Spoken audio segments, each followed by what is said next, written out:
Hello, hello. Signing in a bit early, but that's okay. So, ladies,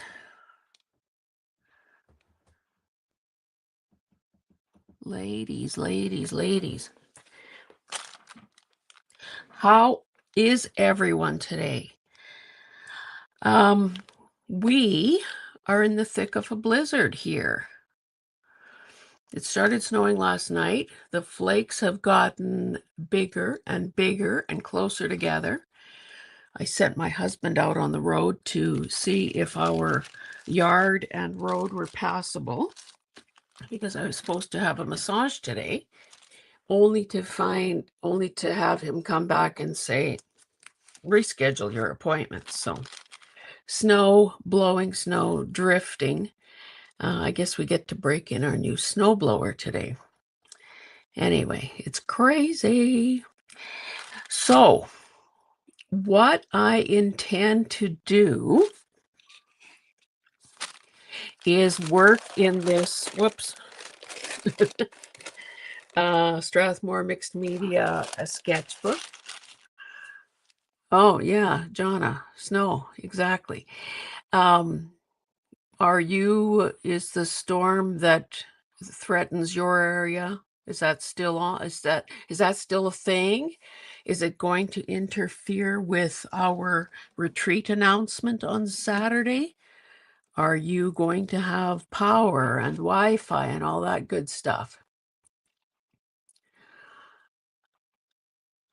Um, and Sandy says 44 here and cloudy. Yeah, it is kind of goofy the way this weather is just, I don't know, hit and miss and unseasonable. And we had a really warm start to February, and now it's probably more like it should be. But um, okay, so let's jump right in. Unlike you, oh, hi, Teresa. First hint of winter in Washington State.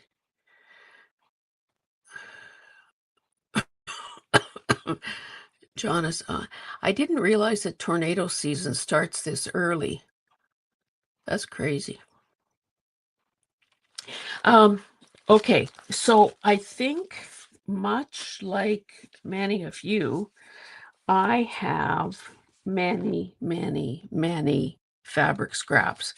And I have them, when I finish a project or whatever, I throw them into, a container, a basket, a bag, or whatever. And I've got those scattered all over the house. Oh, tornadoes used to start in April. Anyway, so when I was looking through those scraps, first of all, I was questioning my own sanity, wondering why in the world am I keeping things that are sometimes a square inch in size? Like, it's bizarre. From a previous life, I have some bolts of fabric. I have yardage. I have fat quarters. I have, 5x5s and whatever. But honestly, who in his right mind? Oh no, the gloves. Who in his right mind keeps itty bitty scraps? So, this is what I did the other day in preparation for this video. And you're probably thinking, oh no, she fell and hit her head and now is colorblind. Maybe if I lift this up slightly, we'll get a full view. Oh, and look at that. My calendar, desk calendar, July 2021. It was a very good time. I don't know. Maybe if I come this, sorry for this last minute adjustment. Okay, so what I did was using my Yoo-Hoo glue stick, I just glued down these things. There are strips, there are triangles, there are solids and prints. And I didn't care if there were loose threads or frayed edges or if it was lumpy, bumpy, because of course we're talking mixed media here. I also deliberately left some white spaces. So my thought, and again, could be total insanity, was to, well, my first thought was cover this with gesso.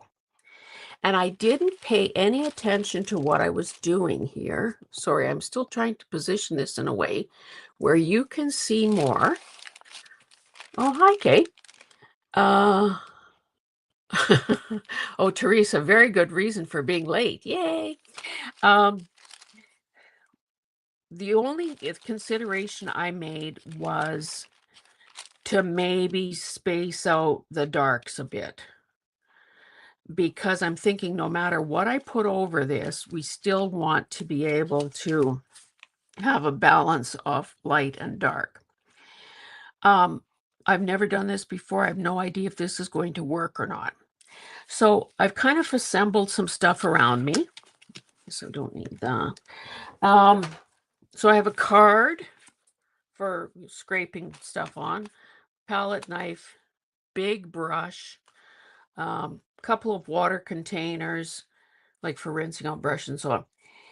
And then as I was thinking about this, like my first thought when I prepped this about a week ago was that I was going to put a coat of gesso on it. But then that is obviously going to, well, it'll help unify this, but it will, oh, hi, Christina. It, Christina is our friend in Memphis. Then I wondered if I would be better off using matte medium. So now I have a quandary.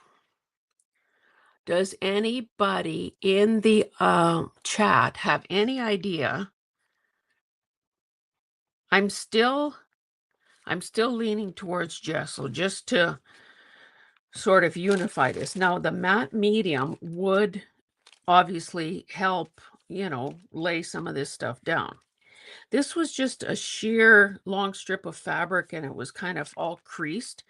And I left that because I thought it would be good texture. So does anyone have, okay, so Kay is saying that she would use gesso. That's sort of what I'm thinking. So maybe, since we don't see any opposing votes, carried. So I also thought that I could do this with you.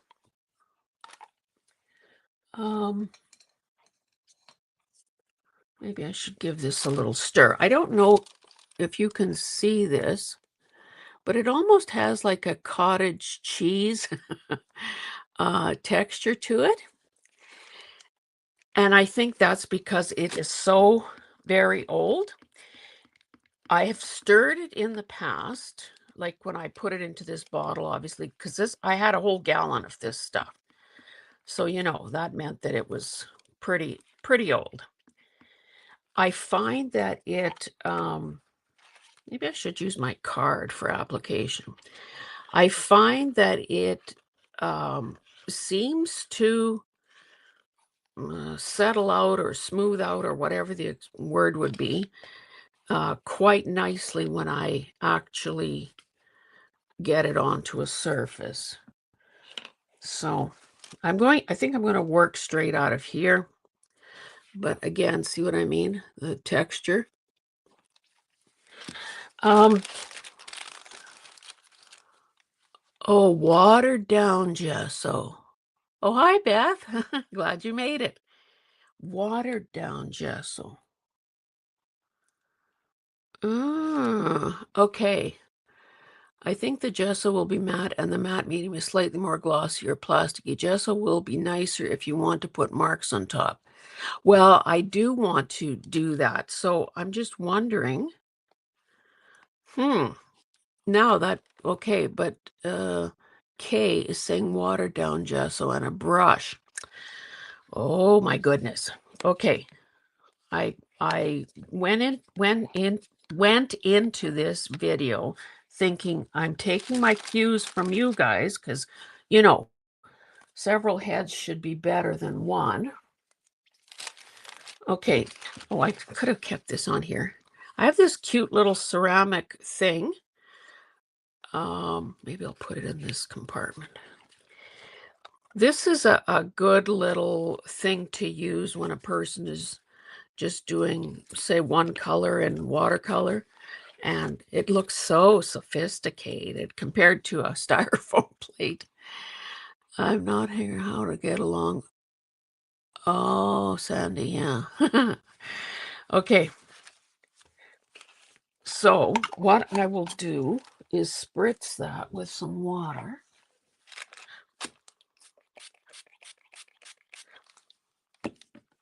Yeah, typically when I adding gesso, but again, not on something as textural as this fabric, I often use a dry brush technique. This may be, I don't know, that consistency is maybe not. What did I do with that? I repurposed an Aveda squirt bottle for this. So sometimes if you have a nice bottle that you had other product in and can get it thoroughly clean, it's good to reuse it. And that's a 4-ounce size, I guess. Okay, Sandy, I have 2 jars.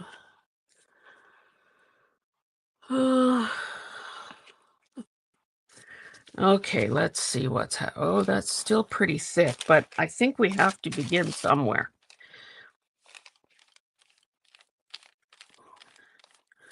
Now, I know, okay, some of these things are not entirely glued down, but I'm thinking by the time, KK, is this sort of what you thought for consistency? I'm trying not to make this opaque. You know what? I'm overheating already. Let me take, oh, more water. Let me take off my top layer. There's a limit to how many more layers can come off.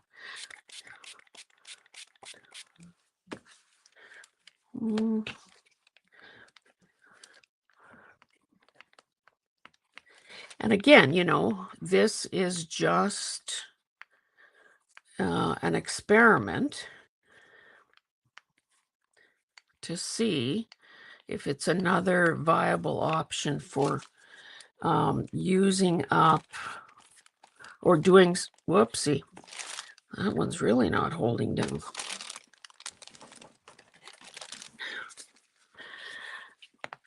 I thought I kind of caught them all better than that.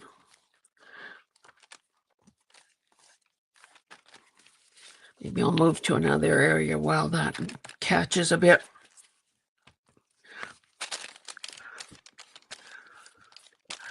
So these fabrics are a variety of things. Thrifted, like this pink. This is like a little knit thing. That was a little baby, very fashionable baby, well, I don't know, baby blazer, perhaps.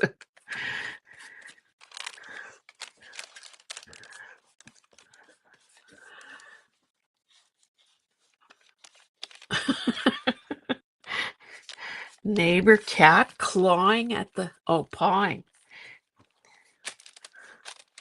I wouldn't be impressed with that, especially if it was marking up the door.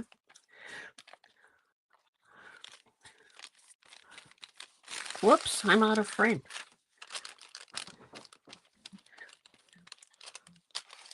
This probably still isn't as, oh, and this chicken fabric, the dark background there, that was from an apron, a bib apron that I thrifted way back when. I love this teal and the big, you know, kind of the very obvious weave in it. This feels like it's not really spreading that well, so maybe.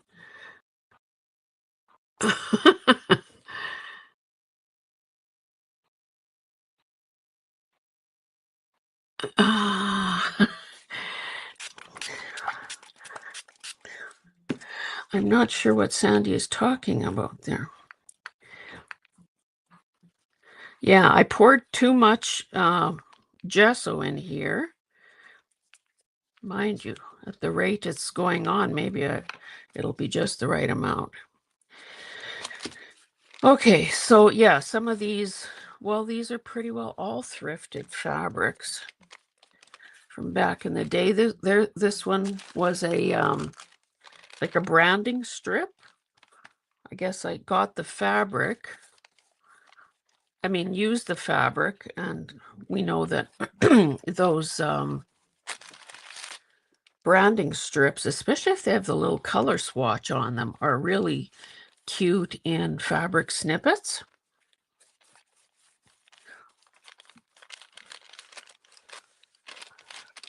Now, luckily, I was going to say, luckily, gesso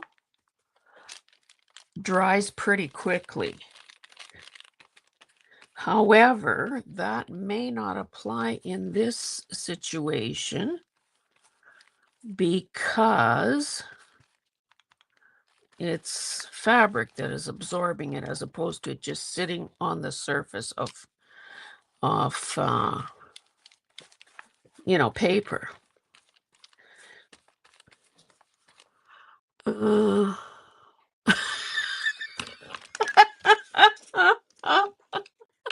Sandy. Oh my goodness. Yes, it's true. The striptease has begun, and you missed it. Okay, I feel like I want to stop there. Does anyone have any objections? Strip gesso. Oh, hi, Celia. You're new to me. Hello, everyone. I've only used lace, not glued fabric. Well, probably soon, since my collection is growing. Yes, I know. I'm convinced that our collections of paper, fabric, lace, craft supplies, all of that reproduces in the middle of the night while we're asleep because it can't be a conscious decision on our part, is all I'm going to say. Oh, I guess I need some over here. So I'm going to, I'll give this a chance to dry a bit on its own, and then I might have to pull out the old heat gun just to speed things along. And of course, I do have water near me to put this brush into. Because as much as Vicky's Retro Queen Bee's idea for cleaning hardened old brushes works, I don't want to have to do that if I can prevent it. Okay, so while that is air drying a bit, yesterday I sort of brainstormed some possibility.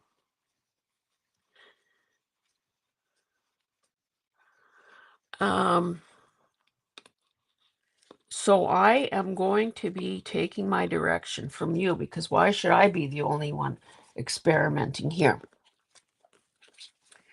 So while this dries a bit, just air dries a bit on its own, this is sort of what I came up with for possibilities for the next layer. Let me move this up a hair more. Oh, thanks, Beth. Thanks, Kate. Okay, so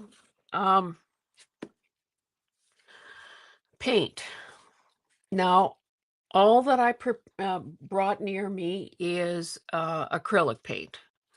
I have gelatos, which I very seldom use. I have pastels, which I use even less. I have chalk, which I use even less than that. I have a number of water-soluble things. So Caran d'Ache, Neocolors, watercolor pencils, Stabilo all. What else? I guess that basically falls in two categories. So I just have three of those distress crayons.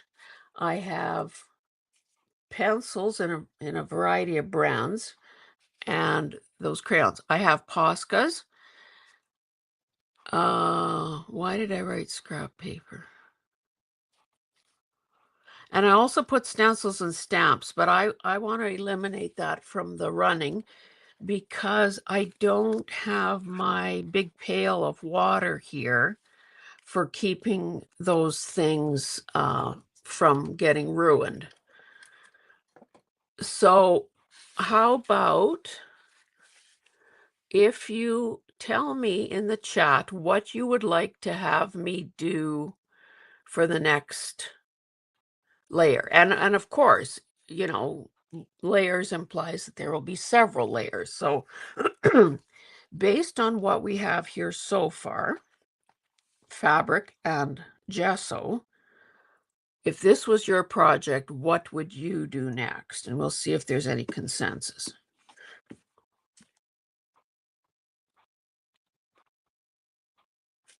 And don't everyone speak at once.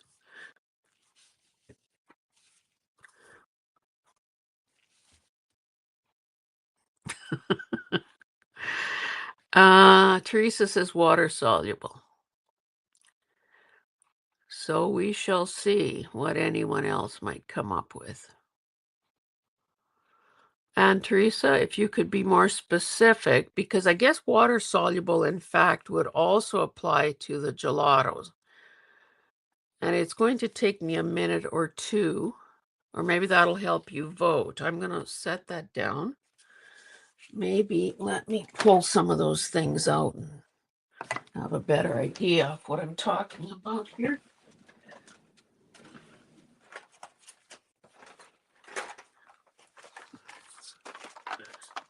Those are the gelatos that I have.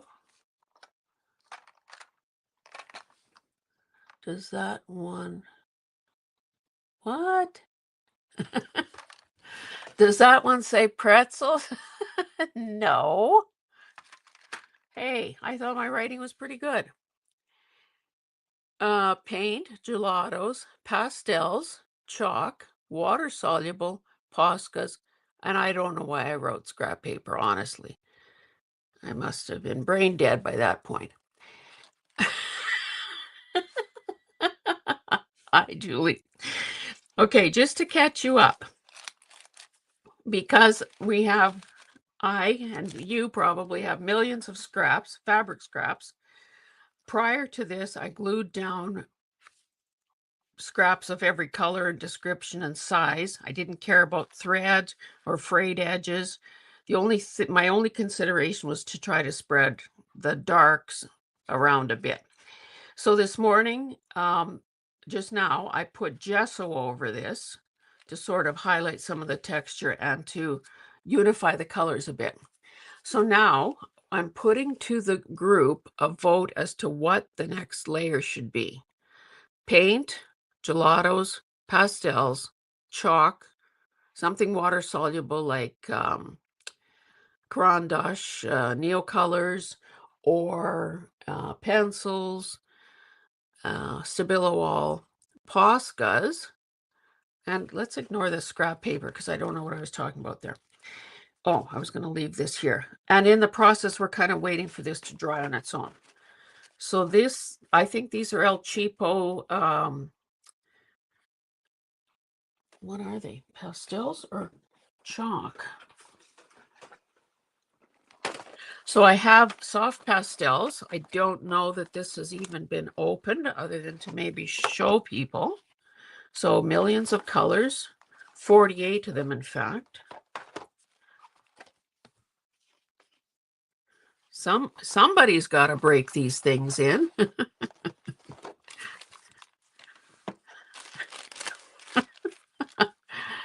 Aren't gelatos a dessert? Oh, ink sprays. That's cool too. Never thought of that. You know, out of sight, out of mind. Did I see somebody vote to say no chalk? Okay, what's this? Yeah, chalk is kind of, I think that would, and those are chalks. Okay, so we'll put those off to the side. These are my water-soluble pencils.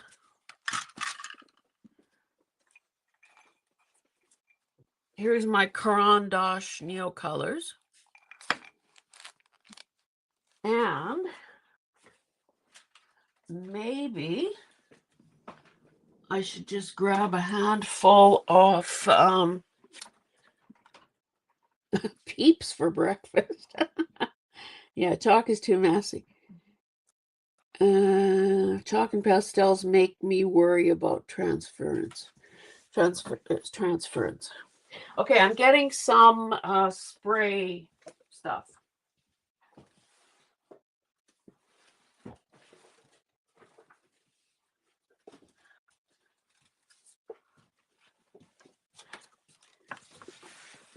I don't have that many, but I can find something to work with.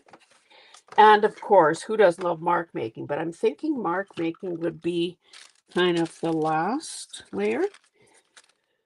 Oh, so I'm happy. Can you seal the chalk and pastels?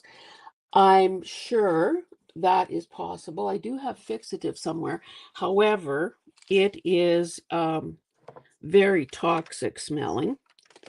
So, and that's, well, I was going to say that's a last step, but not necessarily, because there's the workable one where you can, seal something and then continue working with it. So I think we've ruled out chalk. Okay, maybe while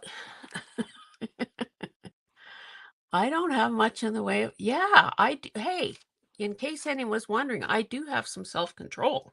I didn't buy every color under the sun. Okay, while you're talking amongst yourselves, I'm going to, I don't think I'm going to try muting, but I'm going to maybe just take this a bit away from my camera so that I can speed up this. You know what? Let me feel it with my, oh yeah. And when you get your hands dirty, feel free to wipe them on your pants, because that's why I wear my crafting uniform. Okay, I'm going to turn this on. Okay, watercolor pencils, then maybe spray if that isn't work. Ugh, now I turned my glove inside out and I can't get it back on. Okay, I'm going to try to dry this and multitask here. Sorry about the noise. Oh, no noise if it's unplugged.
I like that you guys are talking about food in the chat. It doesn't take much of a suggestion to get people hungry, does it?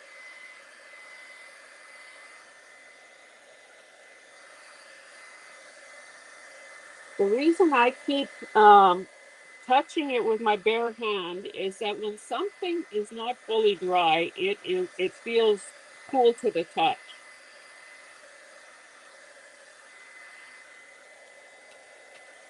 And I guess if we're doing a water-soluble something or other, then it doesn't need to be perfectly dry because we're going to be wetting it again. Okay, I hope you heard what I said there. Again, experimenting, best guess. You know I'm not afraid of humiliating myself on camera. Um, I was saying that I was testing that with my bare hand because if something is not fully dry, it will feel cooler to the touch. And then my next thought was, well, if we're adding something liquidy to it, then why am I worrying so much about drying it? Okay. Uh, Sandy, what are you trying? Some subliminal suggestion there? Okay. I actually had a good breakfast, so I am ready. For those of you that tuned in a bit later, I'm working in the Strathmore mixed media sketchbook. So this has a bit of it's good. And I just have a piece of parchment stuck under this page so that I don't, you know, accidentally gob stuff all over the pages underneath. Okay, so okay, let's think this through. So somebody said gelatos. So we've got that. I almost think that this might be closer to the end because it would be they could be used for mark making. So we'll save that for a bit. The water soluble pencils, and I guess I'm leaning towards the Neo colors because they're thicker and they will make more substantial marks. So I think I'm going to, okay, if you guys weren't here and I had to puzzle this out myself, I think I'm going to go with Neo colors first to get a bolder line. Then some of these water soluble pencils, like, ink tints and some of those kind. That'll be a finer line. And then the messiest part will be the, the sprays. So I'll just see what I have in the way of colors. So that might be driving. This could look like a dog's breakfast, when this is all over. But if I stick with, well, whatever. I said that we were going to go where angels fear to tread, so let's do that. I thrifted a few bottles of this stuff that looks like shoe polish, like with a built-in dauber. So that might be interesting too for making some different marks. Oh,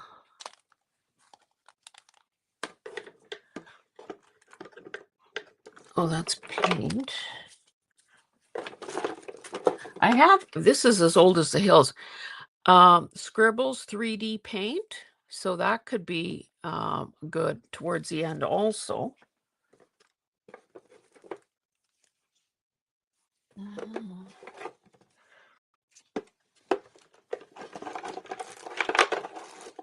Sorry, guys. Oh, some of these are re-inkers. Yeah, I think that's about it. Okay.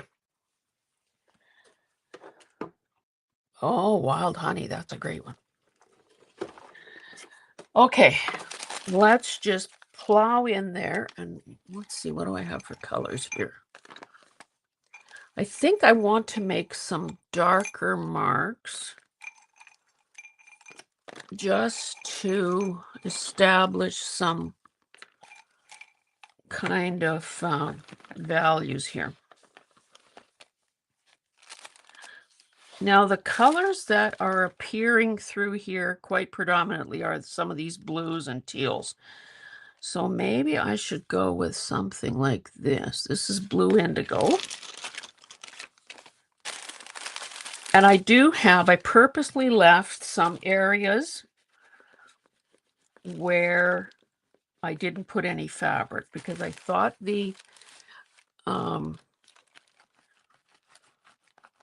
oh, that's kind of nice.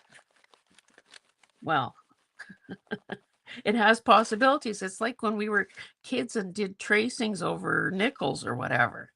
That might be nice. Oh, look at what it does on this weave.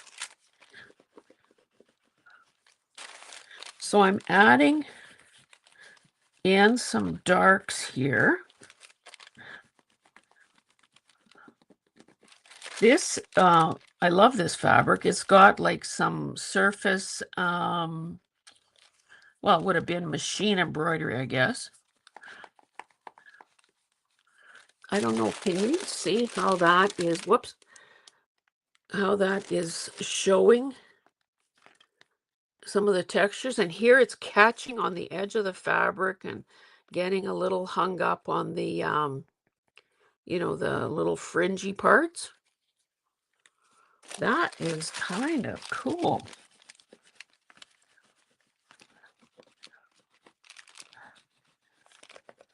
Now, I better not totally overdo it.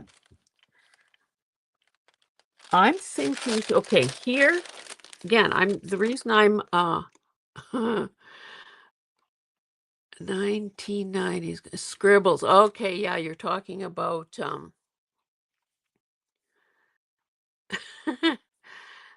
yeah, dog's breakfast, yeah.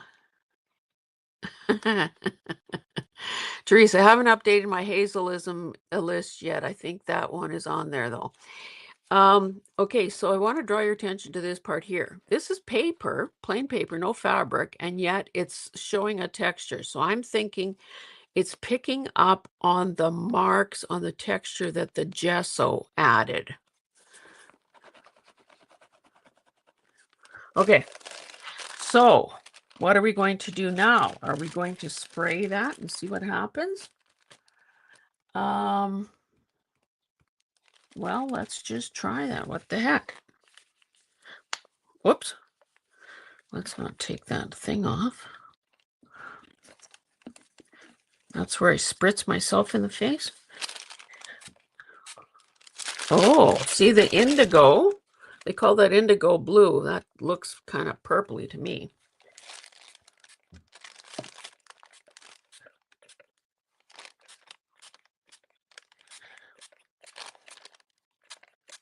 Now, because this is fabric, where's a good brush? I'm going to grab a bristle brush and see if I can pull. Oh, yes, I can pull some of that color when it's wet because it's not, you know, it has nowhere to go on its own. It won't go anywhere on its own because there are barriers. So here it's puddled because it can't rise over the. You people are going to think that I picked indigo because it would turn purple. I didn't know that.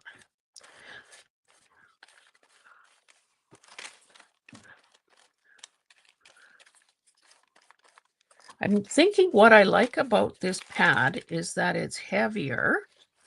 I buy them at, well, either at the art store I go to in Edmonton, Delta Art, which incidentally, I think, I don't know about US, but it would ship definitely across Canada because I know one of my subscribers has told me that. Quite often their prices are better than Amazon's. So of course I prefer to support them. I also like going in there and I like to go in and touch everything and drool on their merchandise. Where was I going with this? I did have a thought that I wanted to share. It's escaped me right now. Let me spritz this guy here. Oh, I was talking about the pads. Yeah, I've either buy them at Delta Art when they're on sale, or Michael's. I've even bought them there because quite often, or sometimes they have a sale for where angels fear to tread. um, buy two, get the third one free or whatever. And I had sketchbooks and pads of all kinds of paper and I finally went through them and sorted them and wrote, if they didn't have a coil binding, I wrote on their spine what they are, stand them upright like little soldiers, and now I can see what I have and what size it is. So, and I'm also deciding not to, like I can't, when I go to heaven, I can't take this stuff with me. So I'm determined that I'm going to be using it. I want to tell you that, Teresa, you're just Johnny on the spot with those links. For the second time now, Lori June from Sarcastically 60 something has had to cancel just yesterday, Monday, her interview with me on Wednesday. So, of course, that sent me into a tizzy. And I reached out to Jonna, thinking that, there had been talk at one time about her interviewing me, because I honestly didn't think that I could realistically get anyone on such short notice. However, Jonna used her considerable connections, reached out to some people she knew. One woman said, I'm not comfortable, being on camera or being interviewed or whatever, but that person suggested somebody else. So then it appeared that that was going to be the answer to my prayers. So I redid the links. Oh, hi, Susie. Redid the links, or no, the graphics, edited the link and all of that. The lady then, after I sent her all this, she then emails me and says, oh, I work Monday to Friday, 8 to 4:30. I can't, that time frame doesn't work. So again, John and I, through text, we've got our heads together. We're trying to figure out what. I really didn't want to cancel outright because I think, I'm in a groove doing them. And I think that the people who show up love to watch them. So anyway, long story short, Jonna is interviewing me tomorrow. We had talked about that months and months and months ago, because Carol and I are going to be visiting Jonna in late May. That's part of our prep for the retreat that we're announcing this Saturday, 21st. So that would have been an option. Remember the last time I had a cancellation? Juju was in the crowd and she said, well, I'll interview you. But then, of course, the ice storm came. She lives in, I think it's Mississippi. So her power and Wi-Fi was out for, we just made the executive decision to cancel, because without those connections, you pretty well can't do something like that. Anyway, so that's the scoop for tomorrow. Jonna will be interviewing me. And Jonna, please be kind. Oh, if you have questions, submit them. Oh, hi, Janet. Oh, Janet, I think this is the first time you've come to a live. Nice to see you here. Anyway, so that's the scoop for tomorrow. Jonna will be interviewing me live. And a reminder and a plug, and I'm sure we'll talk a bit about that tomorrow, that on Saturday, I don't think, Jonna, correct me if I'm wrong, I don't think we actually have a time that we're going to go live, but it's going to be sort of after Carrie, the paper crafter, um, does her typical Saturday Live. We're going to flow right in after that and do the Crafty Girls Create Retreat launch. So naturally, we hope you'll all tune in for that. Okay, so to catch up the people that got here a little bit later, I'm working in a Strathmore mixed media sketchbook, and this is I think it's a 9 by 12. 9 by 12. About a week ago, I glued down, just with a glue stick, I glued down a whole bunch of itsy bitsy, teeny weeny, yellow polka dot, teeny weeny little fabric scraps. I didn't care about threads. I didn't care about frayed edges. The only consideration I had, and I didn't care about leaving some just paper areas with nothing on them. The only thing I tried to sort of distribute the darkest colors kind of around the whole substrate so that, there was at least that kind of balance. So then this morning, I put a watered down coat of gesso over this. And while it was air drying and then glue or heat gun drying, people voted. Jonna, you're a lifesaver, sweetie. I always have to do a crouch and chat if you have cancer. Oh, okay. Well, that's good to know.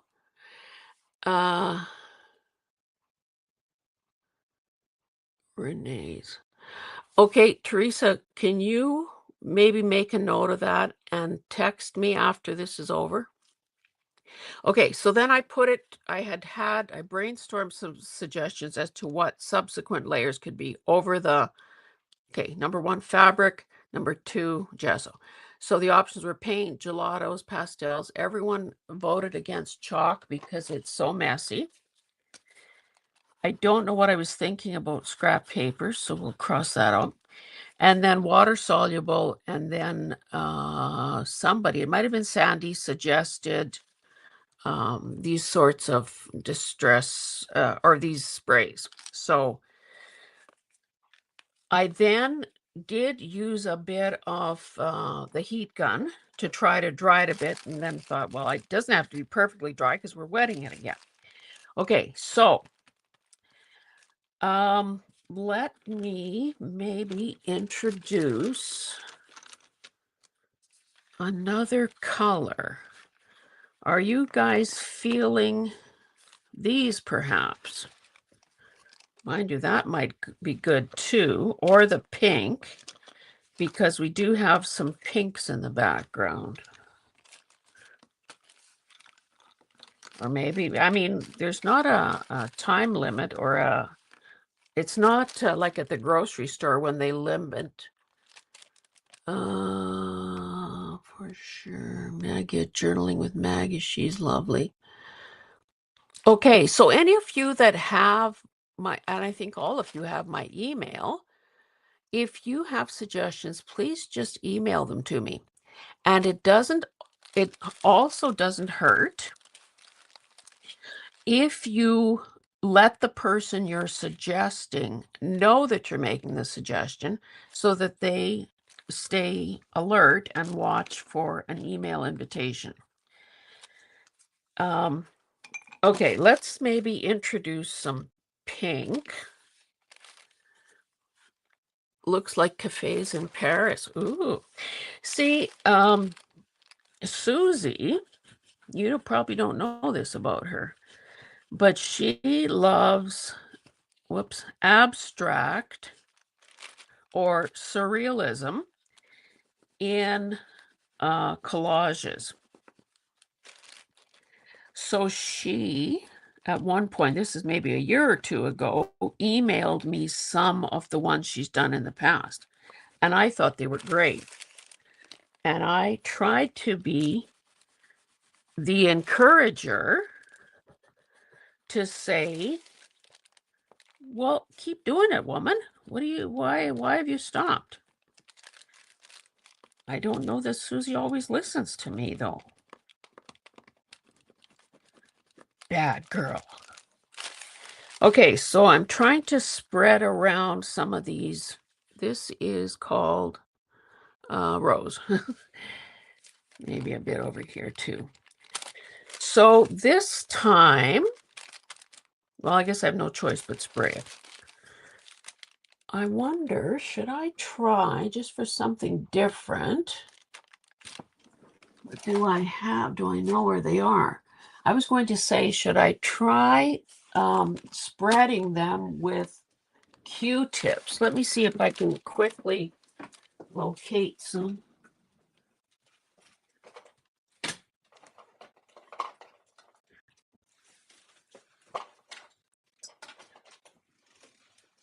I also have these, and honestly, they're like brand new. Well, they're like brand new because I've never really gotten the hang of using them. So if you have experience using these Tim Holtz Distress crayons, or maybe we can mix it up and throw some of this in there. So that is sort of, whoops. That's what the end looks like. To me, it kind of reminds me of lipstick. But, oh, that's pretty intense. Well, let's see. If we're getting this thing wet, we could do more than one thing at the same time. And maybe over here, I will try, I'll put it right up against the pink and we'll see what happens. Can we blend them?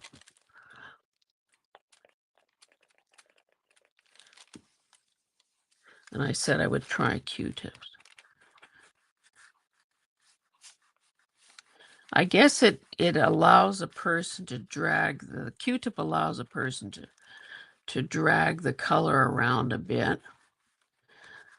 And I guess there is some subtle, oh, that's almost turning into mud. I guess I shouldn't have done that.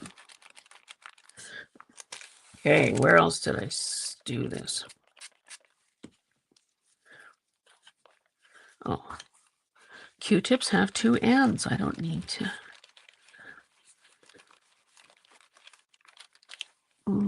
It kind of, the pink is not hanging in there, or is not like it, whoops, wet. It loses some of its vibrancy.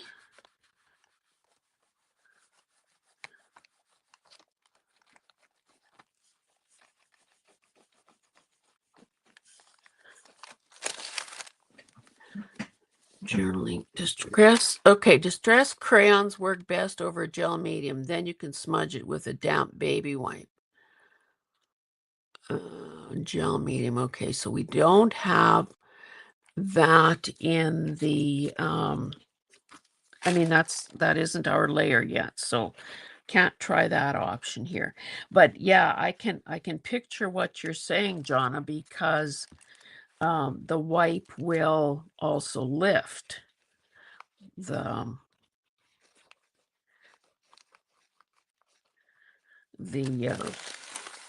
color. So you get kind of a value change just that, that way.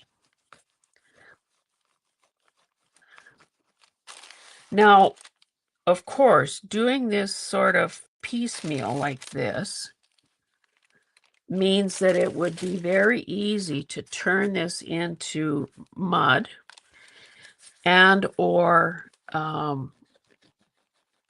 lacking a focal point. So at some point here, and I need to keep an eye on the time too, although because of the blizzard that I referenced at the start, I have canceled my massage appointment for later today. So I was going to have a hard stop so that I could shower and get there. But,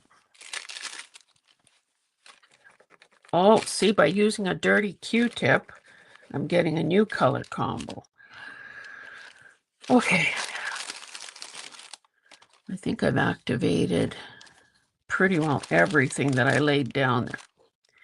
Now this it feels like I better add some of this.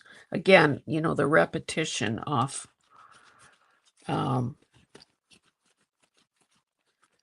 color. Whoopsie. Is what's going. You can, don't forget to hit. Oh, that's my girl. Honestly, if I was making any money and could afford to hire Teresa as my publicist, I would. Oh, well, let's try a finger.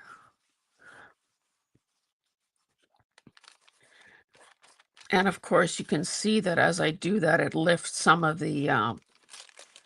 So you may be wondering, well, okay, other than finger painting or playing, and trying out different materials, what is the whole goal here? Well, that's kind of a good question, I would say.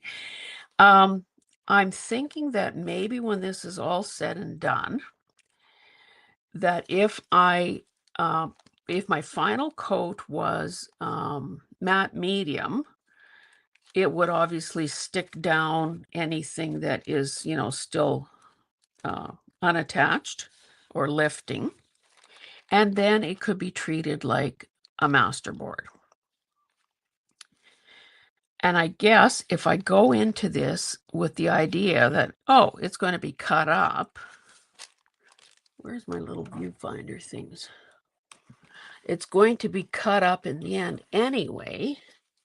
Then it becomes less kind of critical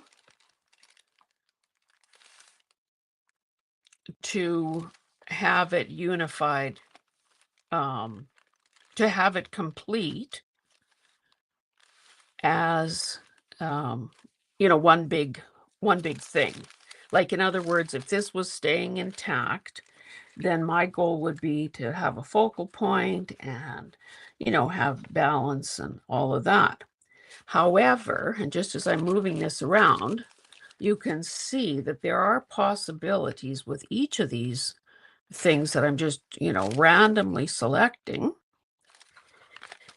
There are possibilities for turning this into something where, you know, they could be finished off in their own little small, you know, small size, reduced size. Okay, so that takes a bit of the pressure off, to have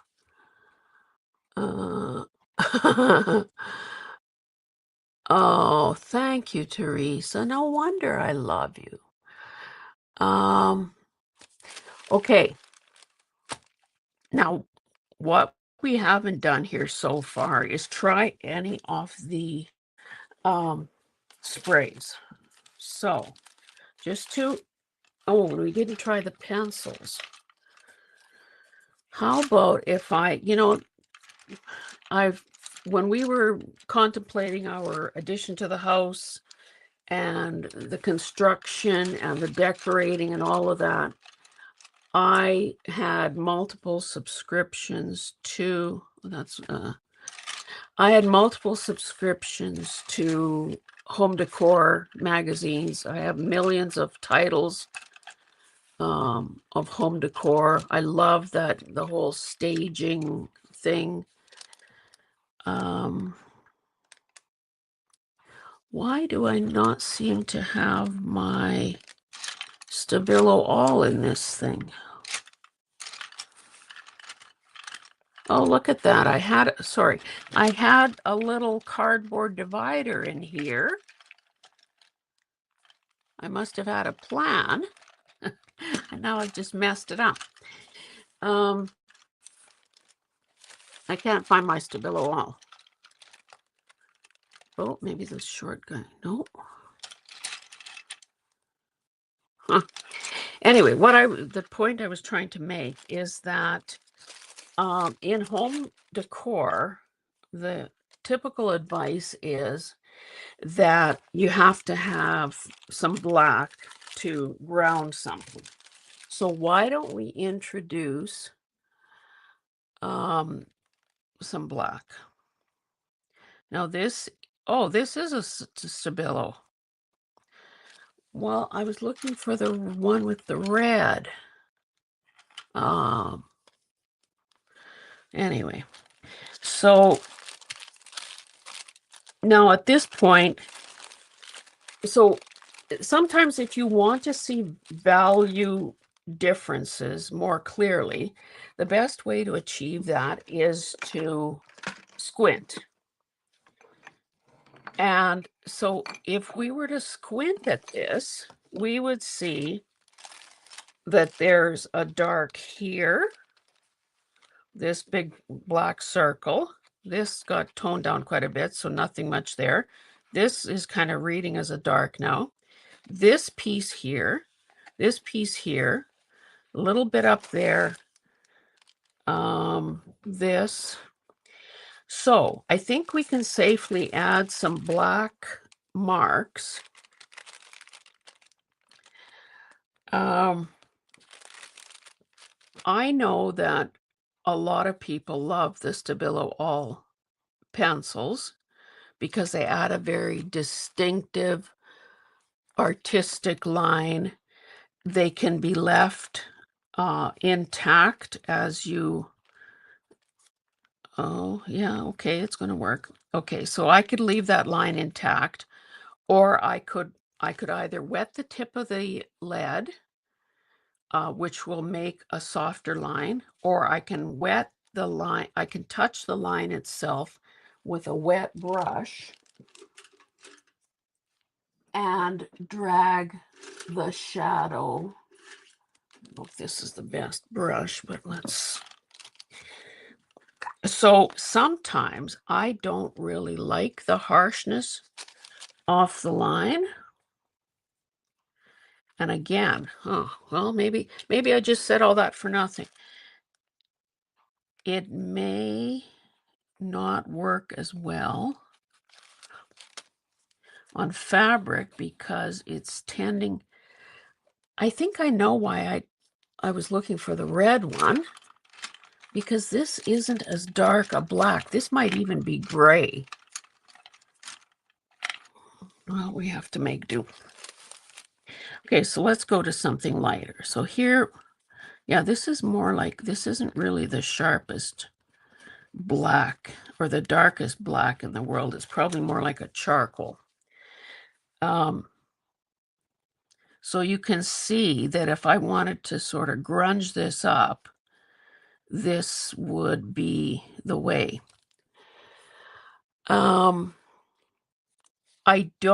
That's not one of my favorite techniques, so maybe I will stop there. I just wanted to show you that. Oh, and Jonna, would you please put in the chat, like put in a plug for the live that you are doing tomorrow, right? Wednesday. Put in the time and who's it with and all of that jazz, because you're going to be a busy girl. Okay, so black may have to come in a different format, something more controllable, like a Posca pen or something like that. So I think what I'll do in the meantime is see what I have for choices for the sprays. Okay, we got picked raspberry. I'm thinking that maybe it would be good to introduce a metallic. Faded jeans. Jonna will probably vote for blue because that's her favorite color. Wild honey, which is a gorgeous color, but I don't know that it would work here. Wilted violet. We probably have enough of that kind of color going on. So then in the mica, well, maybe I didn't do all the crackling campfire. That might be interesting. Speckled egg. Love that. Probably won't show up enough with this darkish background. You guys can put in your suggestion. Walnut stain. I think that's maybe out of the running. I don't think that this brushed pewter would show up. This is antique bronze, also mica. I mean, the metallic, well, I shouldn't eliminate. I'm going to put that one back there. This one is tarnished brass, so it would read, you know, there's kind of the comparison there. So the mica one obviously will have a bit of sparkle to it. Salty Ocean. I should be grouping these by color, and then I'll show them again in a second. This one is Hickory Smokes. That's gray. Probably not going to help our cause. What do I have on this side? Then I have, with these little dauber tops, I have Picket Fence. That might be good for a top layer. Brushed pewter and tarnished brass. So fluid pigment for paper and porous surfaces. Let me just try, whoops, let's try the one that might be easier to see. So that it appears to have a bit of a shine to it. So, okay, let me recap. Whoops, what's this one? Vintage photo. No. Okay, so I'll show you the color choices. In the warm family, we've got wild honey, picked raspberry, and crackling campfire. I have to say, I think I'm leaning to crackling campfire, but you guys vote on that. Oh, hi, Hope. Okay, let's just, oh, teal green would be nice. Sorry, guys, I guess I don't have that. Okay, let me just see what's happening here. Okay, so John is saying that she's interviewing me tomorrow, live craft. Oh, okay, tomorrow for Heart to Heart. So that's 5 p.m. Mountain. And then she's doing a live craft and chat with Mary at Plethora of Paper tomorrow at 7:30 Central. Oh, Jonna. Hey, 7:30 Central, which is going to be 6:30. So that means that you and I have to be done at the hour and a half mark for sure, because 7:30 Central is 6:30 Mountain. So yeah, we're going to have to, we'll only say every second words because we got to keep it under the, we've got to keep it under the, so that you have time to transition. Oh, and then you're saying a live sale with Cody on Thursday at 5:30 Central. Crafty Girls create a reveal on Saturday. And then people saying hello, hello, hello. Yes, Hope. Poor little Hope. Her apartment is going to be renovated. So can you imagine? She has to pack every single thing up and move, I presume, hopefully into another suite in the building while they work on her place. So can you imagine the pressure of it all? Okay, back to these choices. Oh, and then, yes, thanks for doing that. Jonna mentioned oh my goodness, Jonna, you are a busy baby, busy girl. Sunday, the four of us are doing Bible journaling reset. That's at 2 Central. And then you're doing a live sale with Mary at 5, same day. No worries, an hour and a half is, but well, yeah. Okay. Yeah. Yeah, we'll handle it. I know I originally billed it as, when I first conceived the idea of the interviews, I thought, oh, an hour. Then it stretched to an hour and a half, and sometimes it goes to 2, but we'll stay on track. Oh, you have to pile everything in the middle of the room. Okay.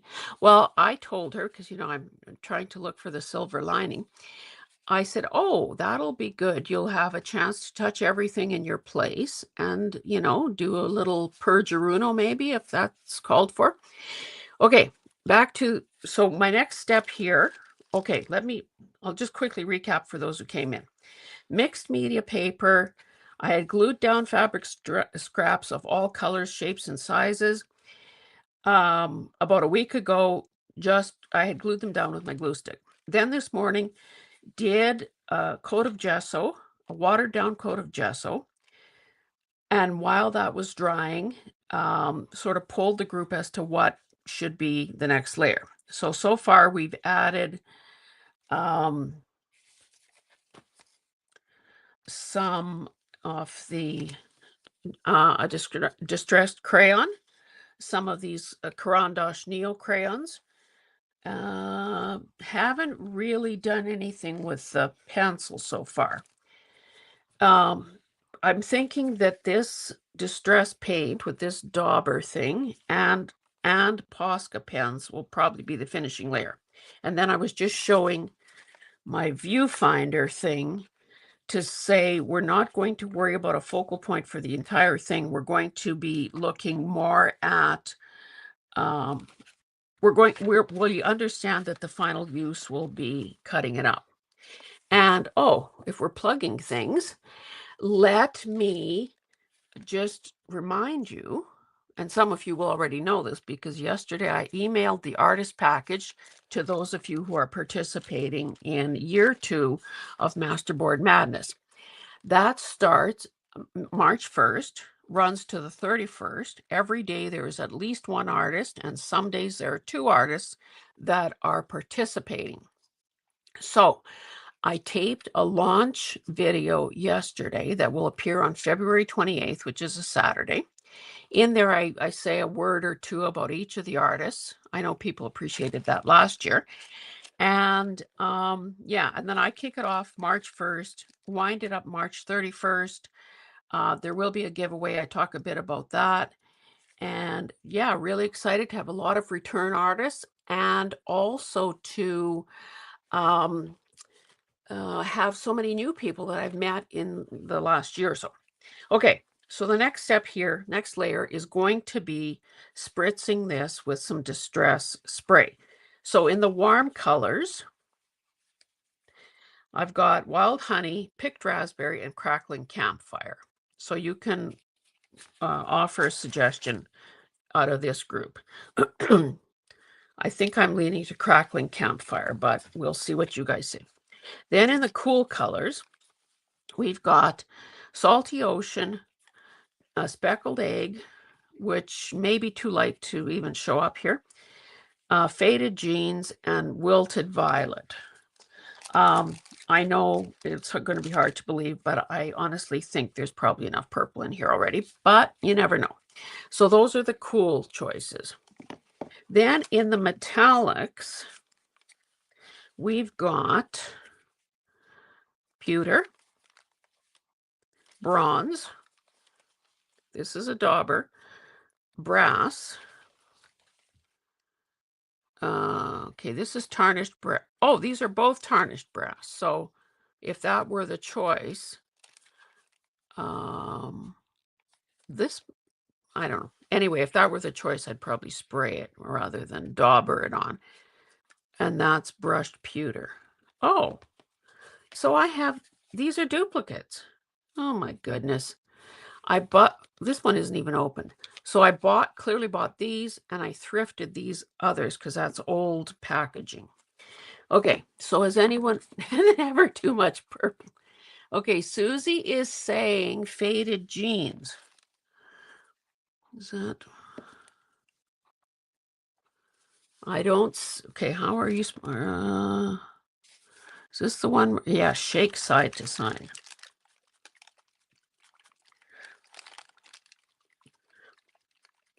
Oh, and Teresa's leaning towards pewter. Okay, we're probably going to end up doing both because, hey, what could go wrong here? And we did bill this as an experiment. No, never try. I've never tried it before, and no promises that it would be worth anything in the end. So, just going to.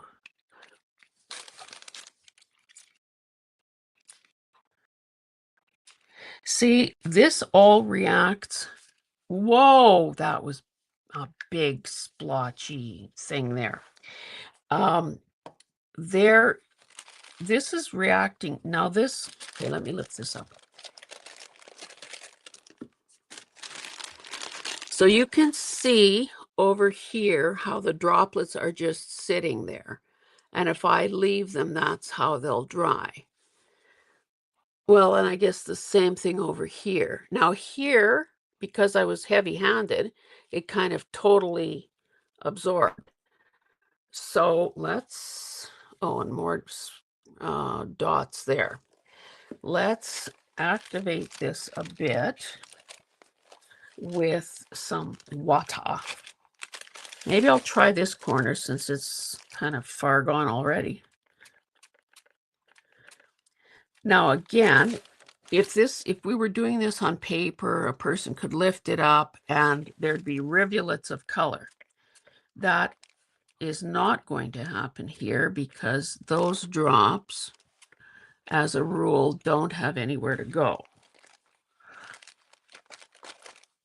I think I'm going to leave this untouched because I kind of like those. Oh, and here are some dots as well. Maybe I'll leave those two areas untouched. Okay, what, do you have a green? No, I don't have green. How come people are asking about green? Crackling campfire. Oh, I just noticed the golds may be brassy. Forgot the color name, but look gold in the, I don't know what she's saying there. I'll show you the metallics in a minute. I do want to try the crackling campfire.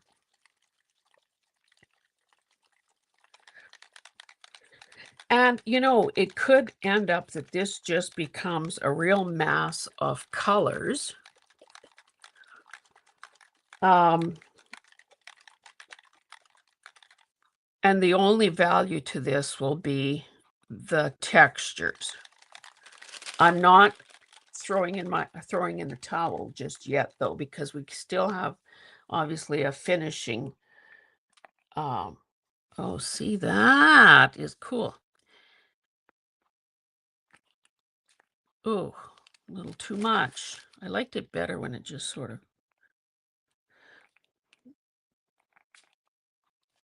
I like when it just lands in droplets. You know, the other thing I could do if I wanted bigger, I could reach for a pipette and just, you know, why don't I just, well, I'll do one spray here. Oh, too much.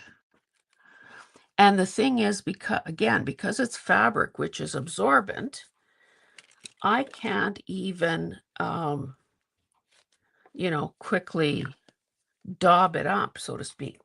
Anyway, I have a pipette here. Let's see what happens if I can. I should be able to control the size. Oh, I could even do that.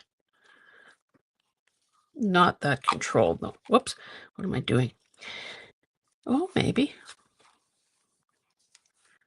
This is reading as orange, which, of course, would work with the purple that's visible there. So this basically just works like an eyedropper. So let's see if I can. Are you holding your breath? So, you know, the same. It's quivering. Doesn't know if it should jump. Oh, too close. It does. This would be the same effect as using a. That one is spreading. Oh, soaked right in. Mind you, that is an area without fabric.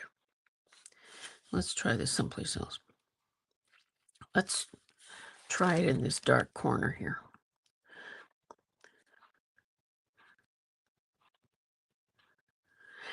It's not acting the way I thought it would. I thought it would be, but again, I guess it's how the product was made. You know what else I could try here? I thought it would be a nice uniform circle. So if I wanted circles, oh, see that? That's just going wherever it wants to. I guess because in this particular area, I just sprayed the faded jeans, so it's going where it wants to. Here, the paper was dry. Let's mix these up a bit. So it's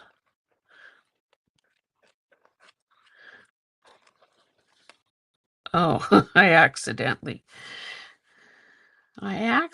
let some color go.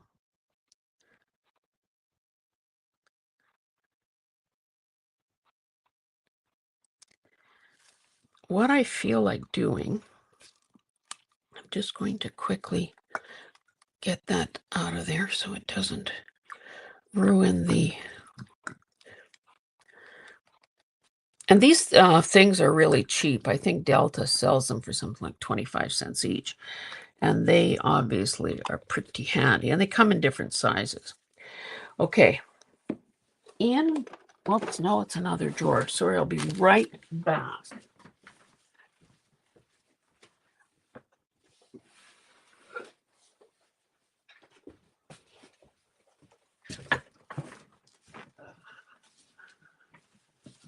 Oh, Beth, thank you. And she Susie says, Dauber. I wasn't a fan of the red, but it's giving it depth. Teresa, and she wonders why I call her Professor Hazel. The texture from the fabric is probably creating little valleys and rivers. Yes, exactly. Okay, this is another drawer, and in this one, I have acrylic ink.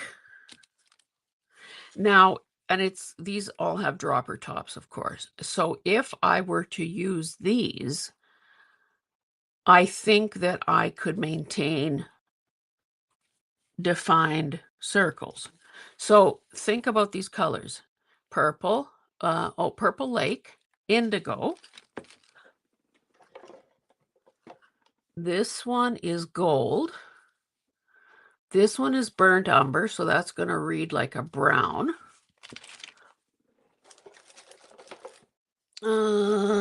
Flame red.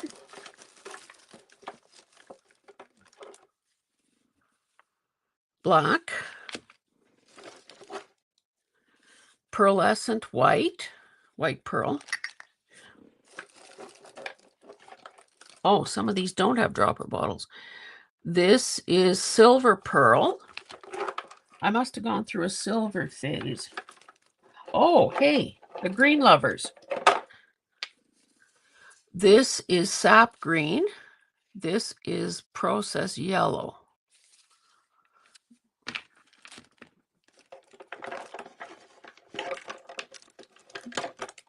Moon violet, and this is a pearlescent also. And then, Jonna, you're going to love this. This is just like office ink. Isn't that a cool bottle? So it's Parker brand Super Quink. So this is permanent turquoise. This is the Quink, I think, is the preferred brand for, what are they called? Fountain pens. Quink. And of course, India ink. And, you know what? I showed this in a video.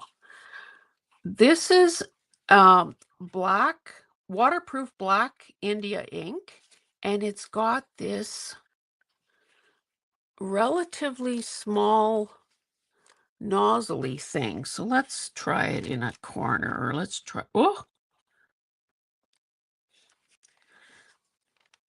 no, liquid is liquid. It doesn't matter if it's ink or paint. It is going to, like during spring thaw, follow the path of least resistance and go wherever it wants to go.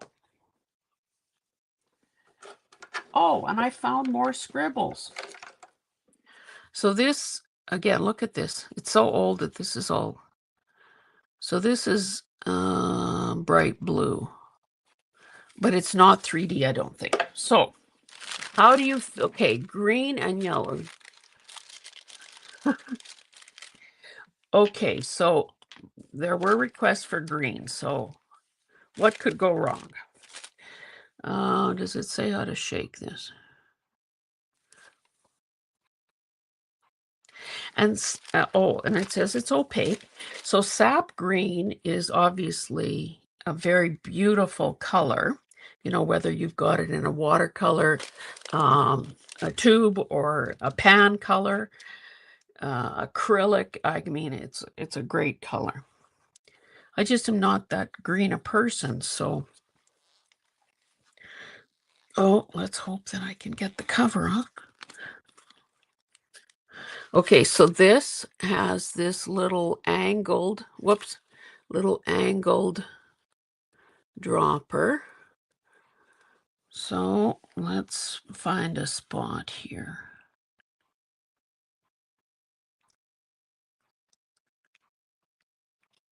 Oh, I guess it would help to suck up some ink. And these, this is FW brand. What the heck? Can droppers get ruined?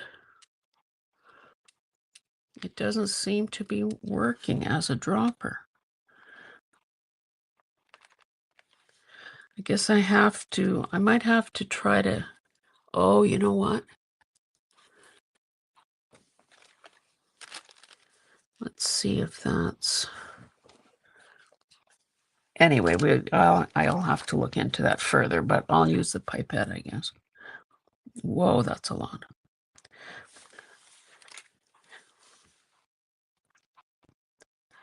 Oh, disappeared. Obviously, I think I would be getting different results if this was all dry. Okay, so this is just paper here, no fabric.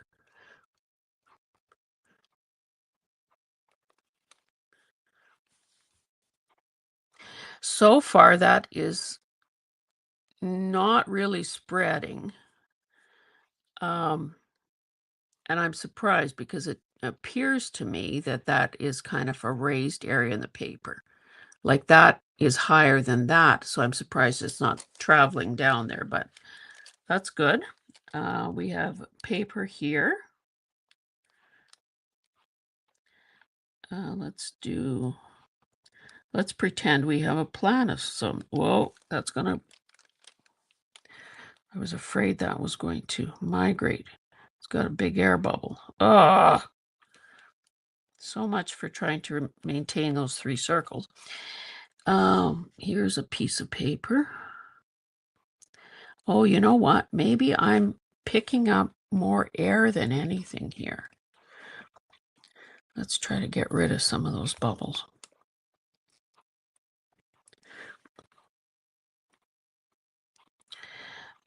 Paper. We know that there's a bubble there too. I think I have to forget about maintaining circles. These are going to be...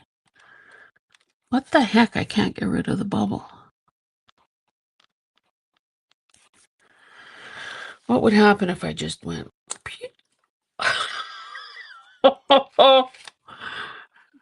Dumb, dumb, dumb, dumb move. Anyway, I think this is taking a turn. So I'd better rein myself in here.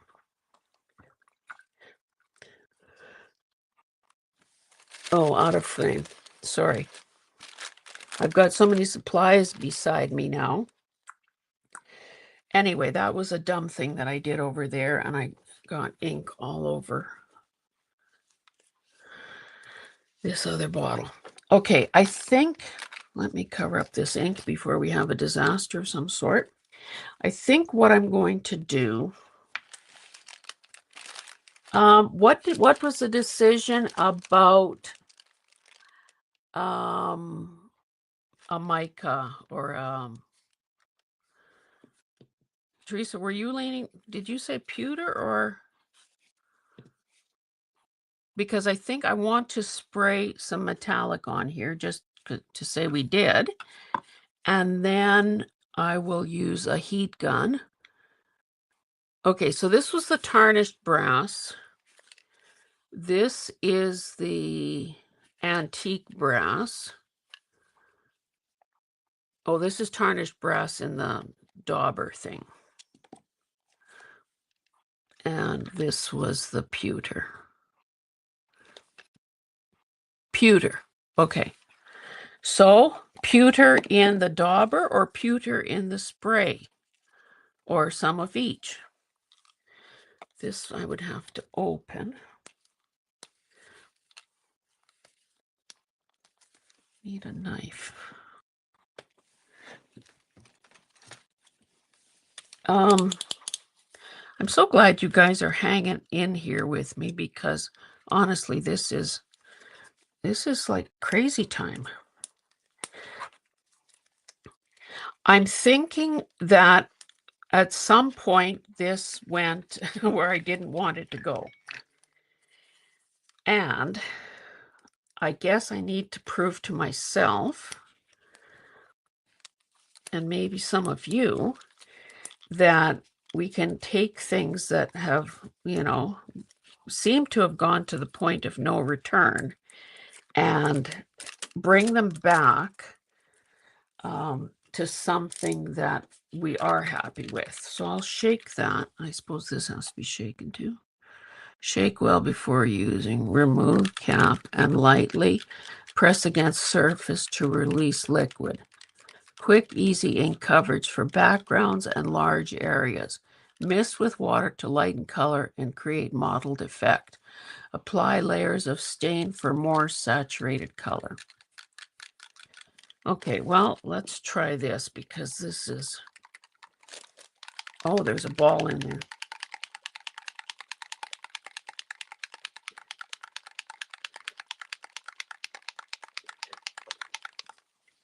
Yes, the dauber should...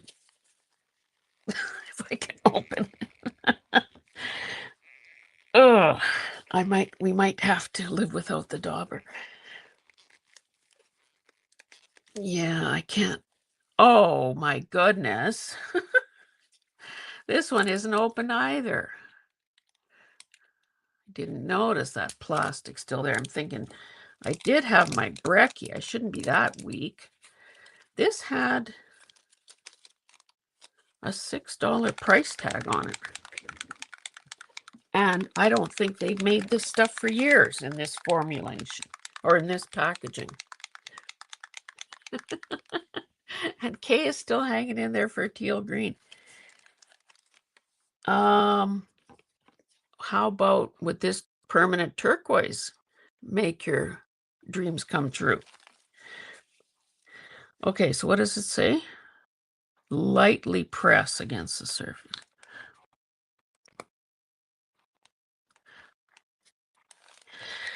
Kind of, well, let's follow that up with this. Yeah, I think this is not going to be very effective, because the fabric, I mean, obviously it'll still have a bit of, shine to it, but the fabric, oh, that kind of shows up better there.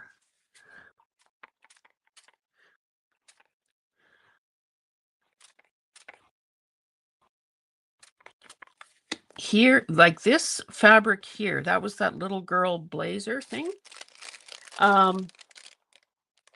was almost like a sweatshirt material.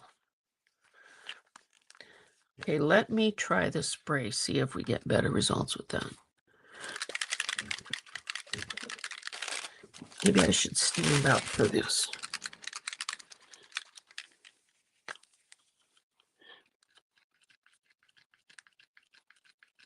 Nothing's happening. Oh, side to side.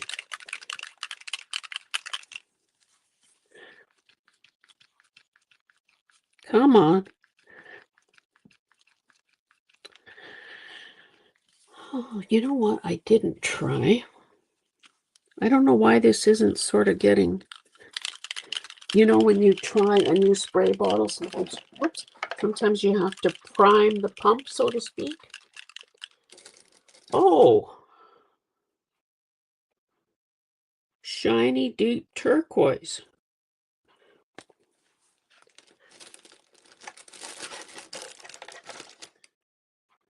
That's Christmas green. I'm still trying to help give Kay a say in the matter here. Okay, people. The art forces out there do not want us using pewter by the looks of it. Okay. This I know is a beautiful color. I used it for paper dyeing a few years, well, early on. I don't know, does ink settle out, or am I just creating problems for myself by making bubbles?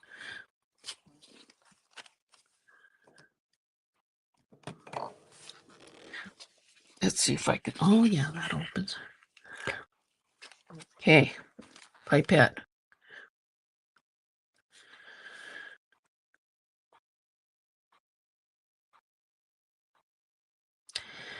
That's reading more as turquoise than teal.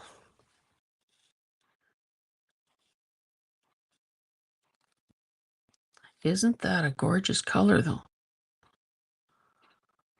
And maybe that, okay, I'm constantly trying to analyze things and learn the lesson.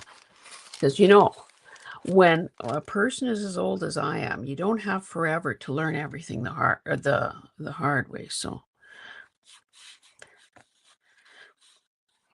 oh, I love that color.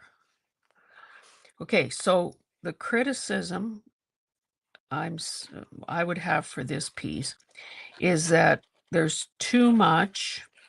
Oh, look at how I'm able to write with, well, on paper, not on fabric. Write with the pipette.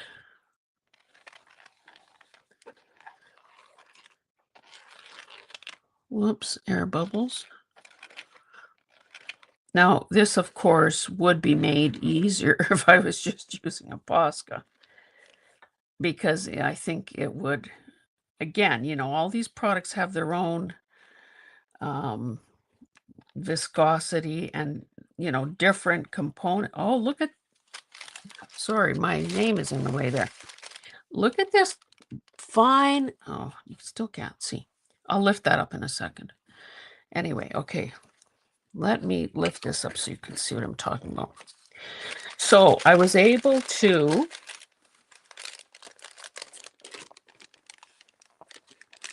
look at how fine that line is there. So that was just at the end of that pipette. Here's some interesting marks as well. Likewise here and here.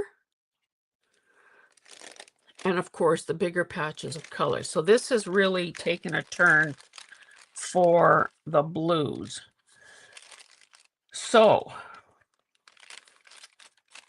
what would happen? Let's go back to this turquoise ink. You know what? If I move all these sprays, I could.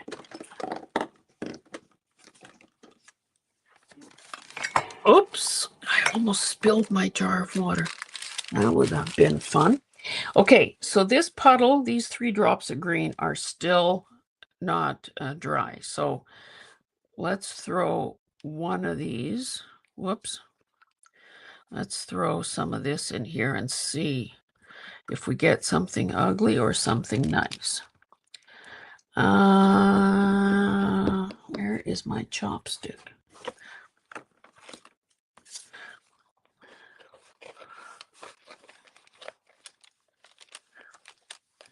Oh.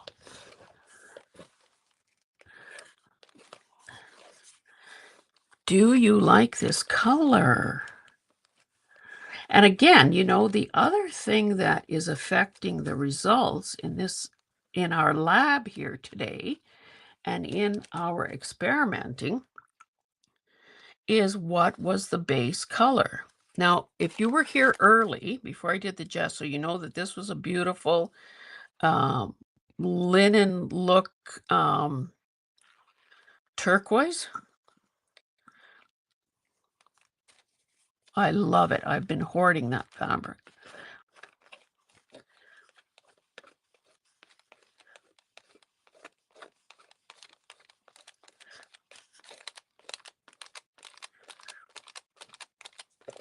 I still haven't found my bamboo mark maker.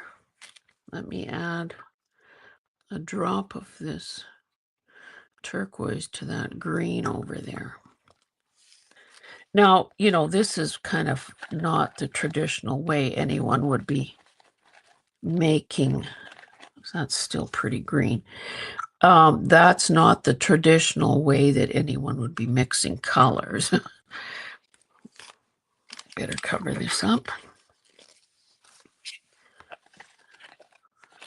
Oh, I'm loving this. See, I'm caught between a rock and a hard place here because I want you to be able to see the overall thing, but you're not able to see some of the detail. So I think that's lovely right there. And honestly, this piece of paper in the mixed media tablet here, or a sketchbook, is holding its own through all of this wetting. Okay. So we still, and it's probably a hopeless case to add any mica or other sprays. Let me cover this water up before I spill it. I think my guess is that it's going to be a waste of time to try any of the other sprays until this piece has been obviously thoroughly dried and had the chance and been sealed with matte medium. So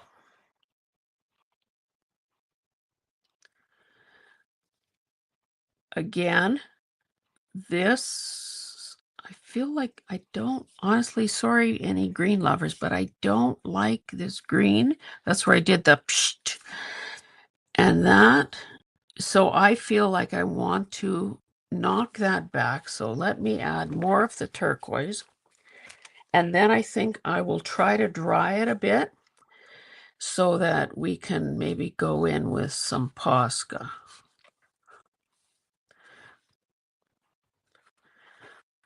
And you know, blue and green are neighbors on the color wheel, so maybe we can just call this a different shade of green, turquoise green. I wish I could, no, it doesn't want to do it. I was going to say, I wish I could make just some lines, because I think that's where it becomes more painterly, a more painterly effect. And of course, doing this live, I'm aware of how long, okay, we've been at this an hour and a half, but that also means that there hasn't been, I think another thing that bothers me here is that sharp line. Oh. So actually, I don't mind the blue-green combination. I'm glad I broke up that line. Okay, I'm going to, okay, what's happening in the, I love how the ink soaks in after you play with it. Funny how different colors look from my phone to my TV. Phone looks more teal, TV deeper blue. What's that? Okay, what is this? Too stressful for me. Too stressful. Okay, got it. Okay, Snap, I need to check my email. Okay, got it. So what I'm going to try to do now is dry this a bit so that maybe we could do some mark making that will sit on top and not soak in.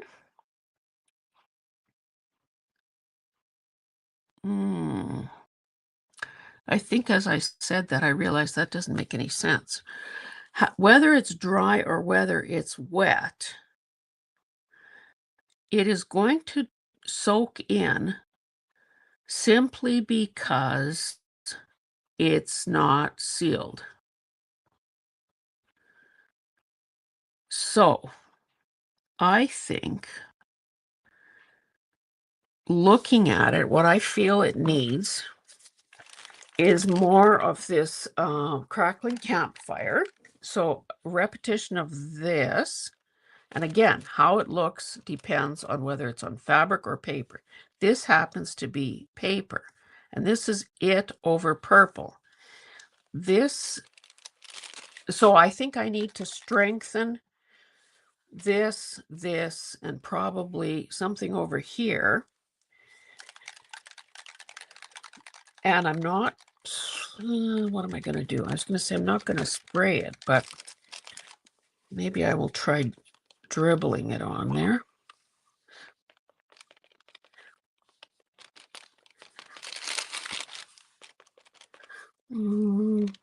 That's not working. Okay. I guess I'll try spraying it, and if that doesn't do what I want it to, flame red. This reads as an orange to me. And that's gold. Okay, we'll stick with this color. I will spritz it on, maybe kind of heavily.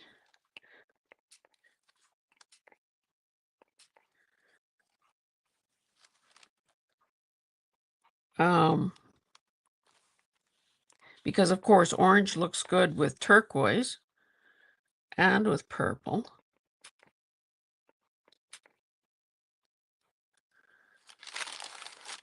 A little dab up here.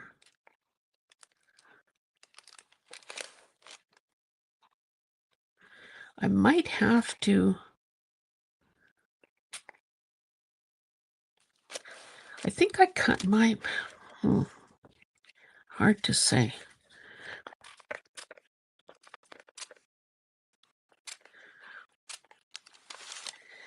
I don't mind the orange, but I think I like this sort of apricot-y look that it had before. Oh dear. Oh dear. Oh dear.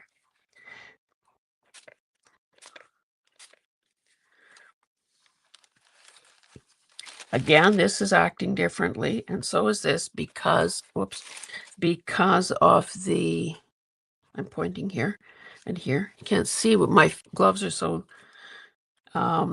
because that's plain paper, as is the outside here. Okay. I think I want to just for my own knowledge,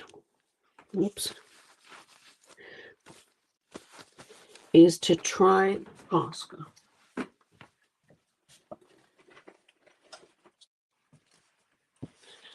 Or maybe what I should be praying for instead is patience. Now when I stand up, I think I need to darken. I need to add more in this upper corner. Whoa.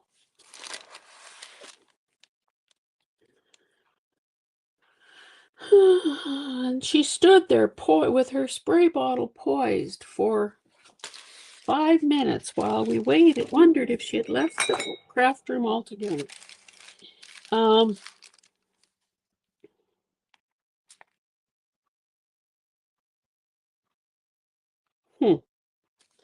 Now it feels like this corner needs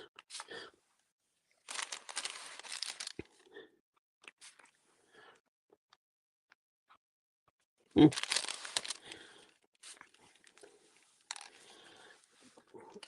I did say I wanted to be bolder, so maybe that is.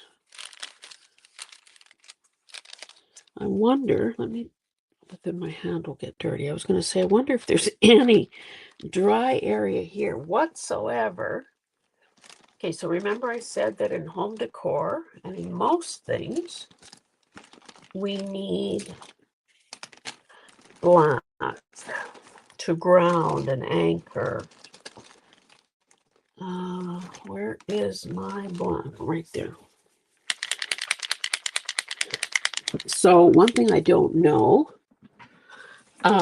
is what is going to happen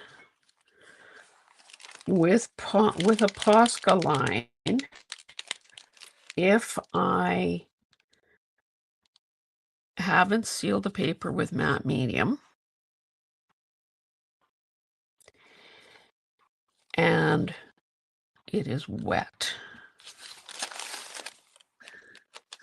Okay, so we can quite. I should be putting some of this stuff away. It's just closing in around me. Okay, and this would be the thicker point here. We know that I should be able to make marks quite easily. Okay, that went over the fabric quite nicely. Now I've got these strings in the way here. Now this would be quite wet because you saw me just spray that a minute ago.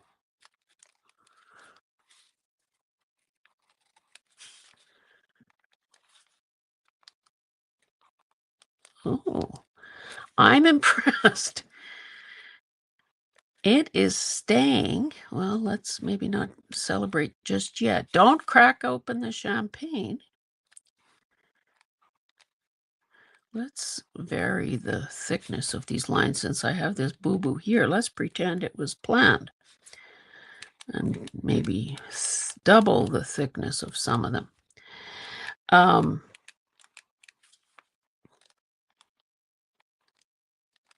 Oh, what happened here? Oh, I guess I didn't make good contact. I am impressed. It is not bleeding, even though this would be wet.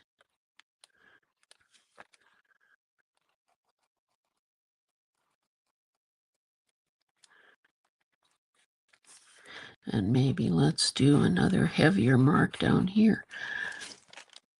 Okay, this is, whoops.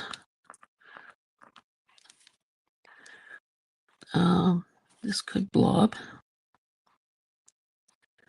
I had to re-prime this. I'm just essentially spreading out what has already dripped onto the paper. Now, if you want something that is going to stop your eye from leaving the picture plane, nothing like a big black box to do that. I also, oh dear, sorry, I just spun this through this puddle of black on my, so I suppose, oh yeah, I got a black mark on that page. Okay, so, sorry guys, just give me a second to put some of these ink away because I can't even fully turn this book around, run out of space here.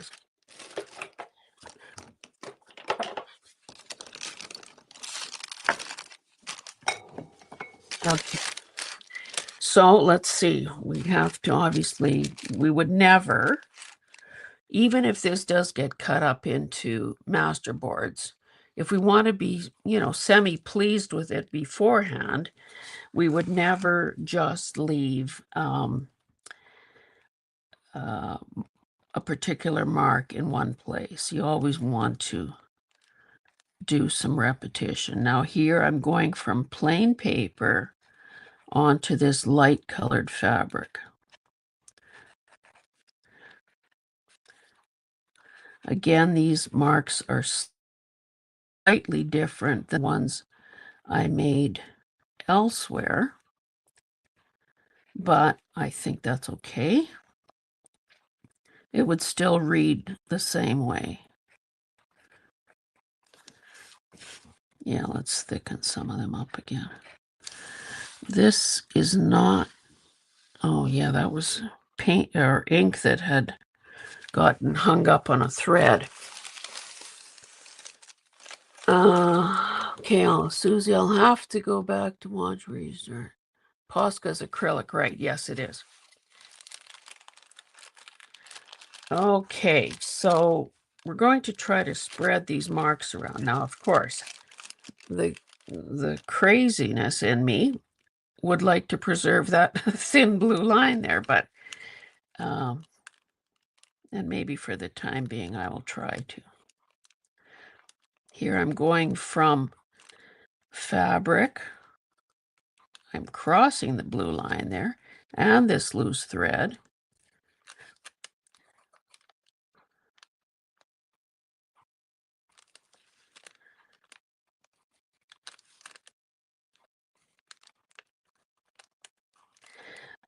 So I'm going from fabric to paper. And maybe I need over here to sort of repeat that black box.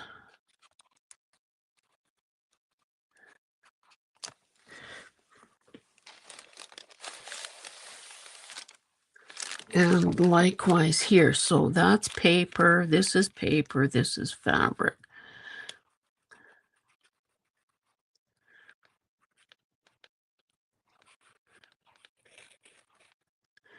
So has anyone been doing anything, or are you just glued to the tube watching what I'm doing? Like, has anyone been fussy cutting or sorting or crafting at all during the time we've been here?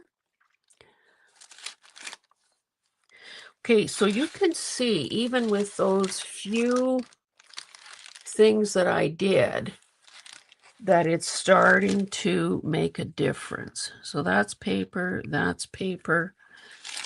Maybe let's try to be even a little bolder here.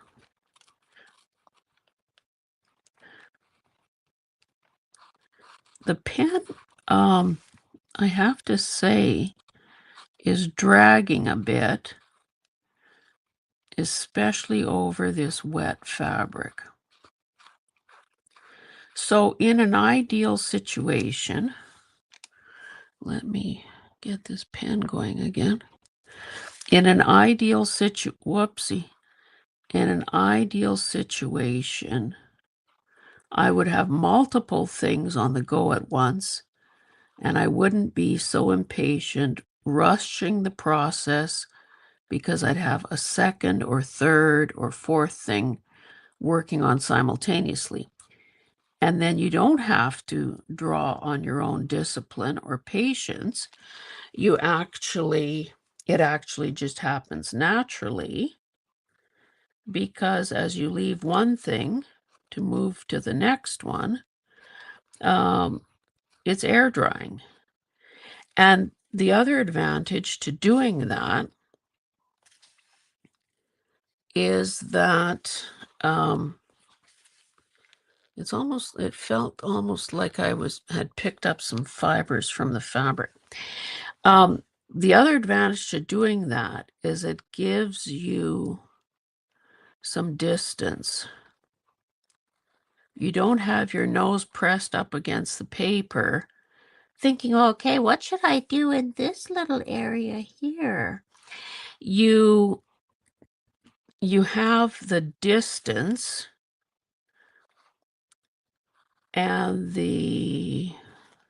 distance, I guess, in the physical sense, and in the, ooh, look at that bold, long line. You have the distance in the physical sense and in the Oh, my focus, my attention has jumped from piece A to piece B, C, D, and you're not, sort of, again, focusing on a half square inch area. Now, I don't know about you, but I think, okay, just a minute. Janet, fun. Go with gold.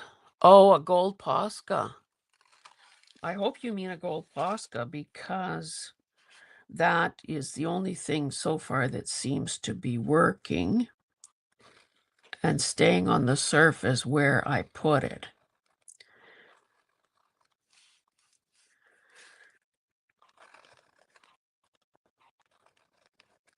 I will switch to gold in uno momento.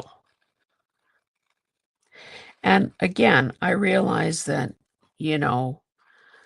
my camera, your whatever device you're working on, color resolution and all of that changes and,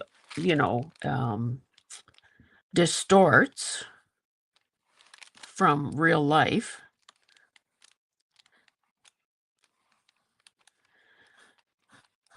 But I have to say, there are some little half-inch areas that are just spectacular here.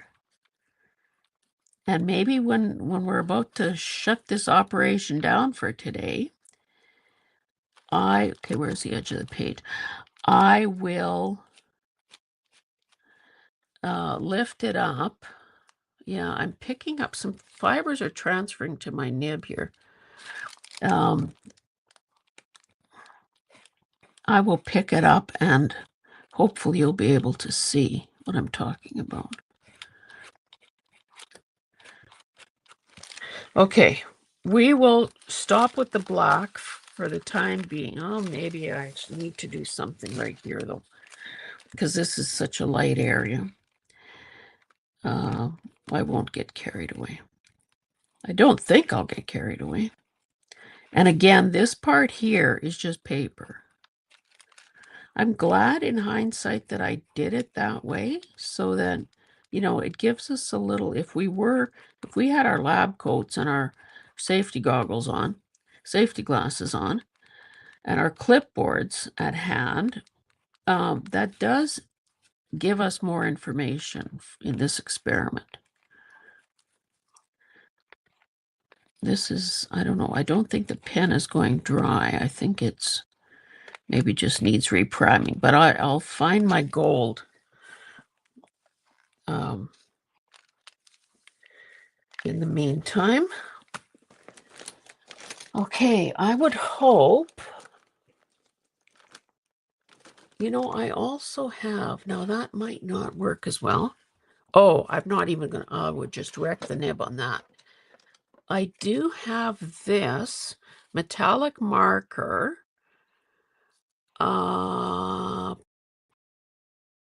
Okay, what is it? Forever in Time. So this would be a dollar store thing, I think. Oh, that's a nib too.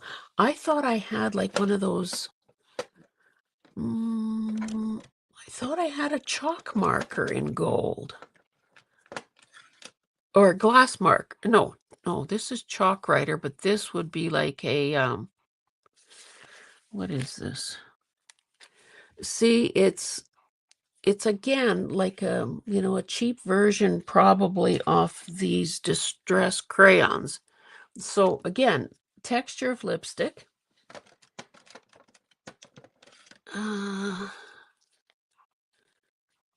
Yeah, these two are the same. Just for the heck of it, let me try this someplace. This too might sit on the surface.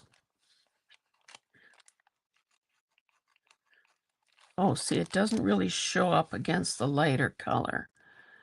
So let's try it against this green.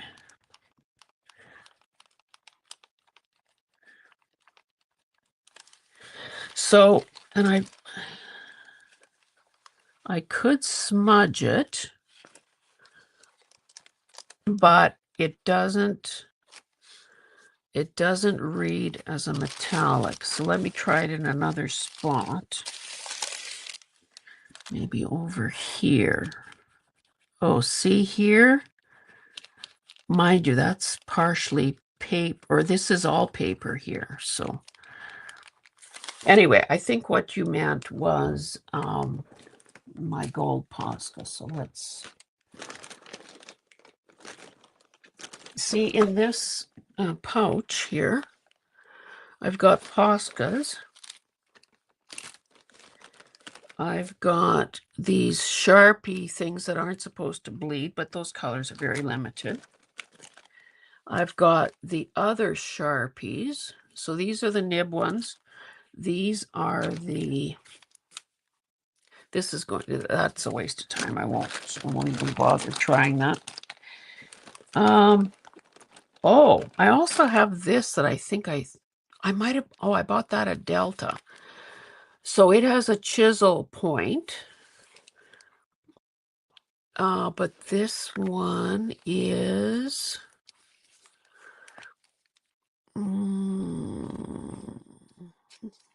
brown, like a reddish brown sort of. And I have that in yellow, but that's not. Why can I not see my? Here's a thin black one.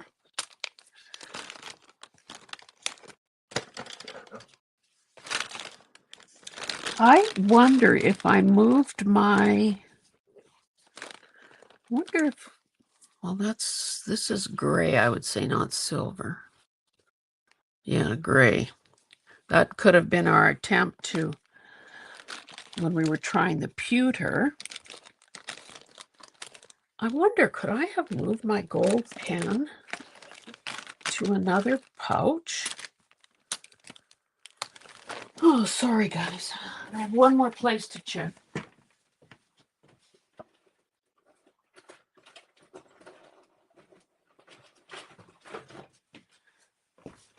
Oh, well, maybe make that two more places. This was the pouch I took with me to Mexico. Oh, these are just micron pens. They're all fine. What do I have in here?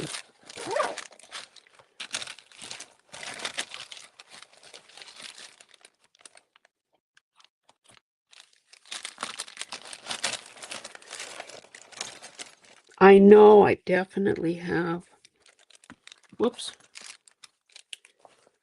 micron pens, Sharpies, staplers. Oh my goodness, Kay. Why? Oh, why? I guess that's the problem with doing this by the seat of your pants. You don't necessarily have the stuff you need where you can find it. Oh, you know what I could try? When I was doing Catherine Rain's collage breakthrough, she was a big advocate of, oh, I did that video on a Semic. Oh, and white. Yes, white. I have white in a couple of widths. Oh, and I also have this, which is coral pink, which could be a repetition of some of those areas that we got out of the crackling fire. That's a finer or thinner white one. Anyway, back to Catherine Rains. When I was doing her free course, she was a big advocate. Like, she uses these condiment bottles for paint. And she did that one course. So I have gold in a big bottle like this, or a squeeze bottle. And this has a smaller point. So how about if I try making some marks with this? Now, I haven't touched this for a while. Whoopsie. I haven't touched this for a while, so let's hope. Nib seems to, I mean, the opening seems to be open. We will try this. Okay, so I'm going to, since we have black lines, how about if I try gold blobs or, oh, how about gold swirls? Oh, that's thick.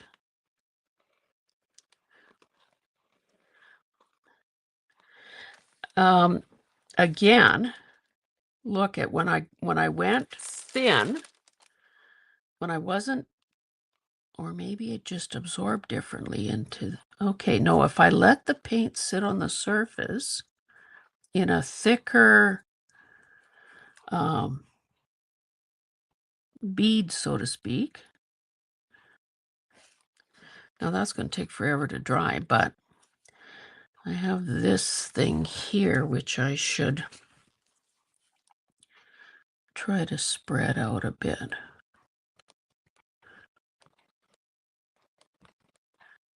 I'm not squeezing, I'm just using the tip to spread that a bit. Now that's kind of a sick looking circle or swirl or whatever you call it. But if that doesn't move, I think that's a really good addition to this. And I wonder if you at home have picked this up, that I am avoiding and protecting and hoarding certain areas because I don't want to wreck them. I would do air quotes, but my hands are full. Okay, let's try this here.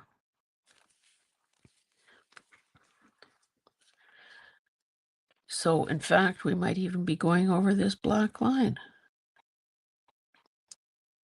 So, the problem with these bottles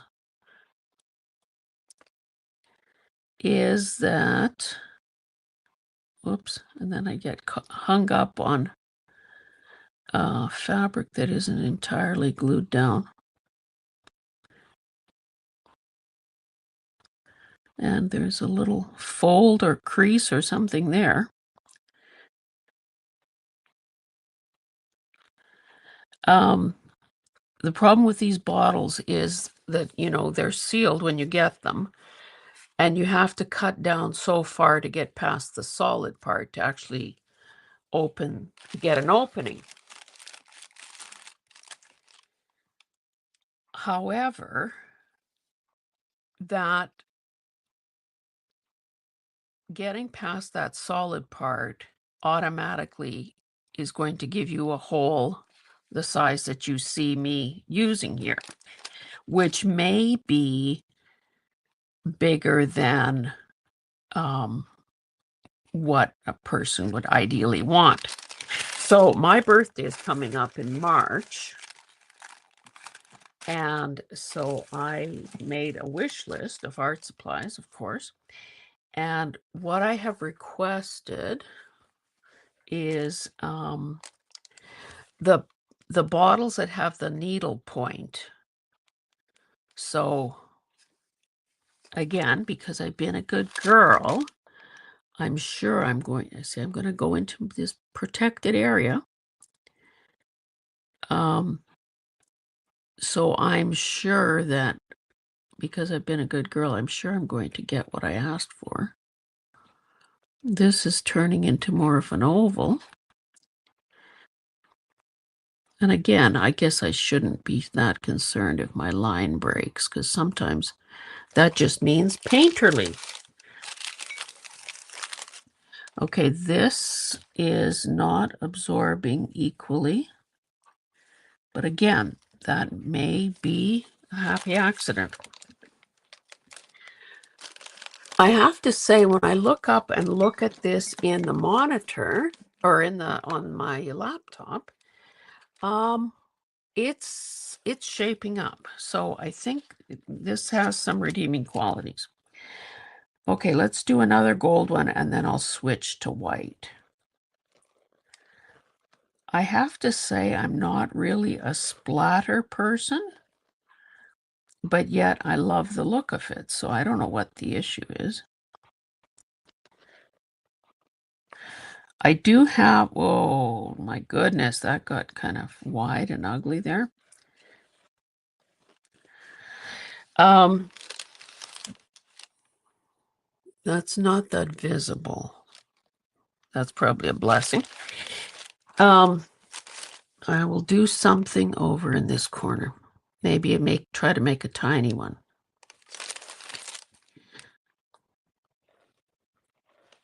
So this, if you watched my video on asemic writing, this is what I used there. Okay, I'm covering this up, and I do have the similar bottle with white. So,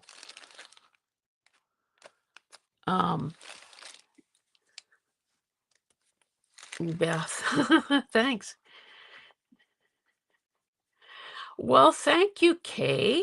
I'm glad you were here so long. I'll show this in an upcoming episode of these mixed media lives or on a follow-up Friday. So you'll get to see the finished product. What did I do with that pin? Okay, I'm going to first try to make just some white dots because I want some bigger ones, and then maybe I'll try my hand at spattering. Okay, let's go here.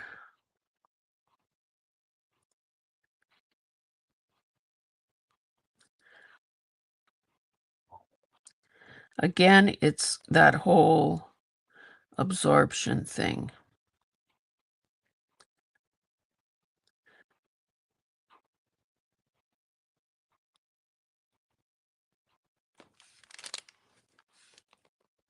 Let's go on to the paper.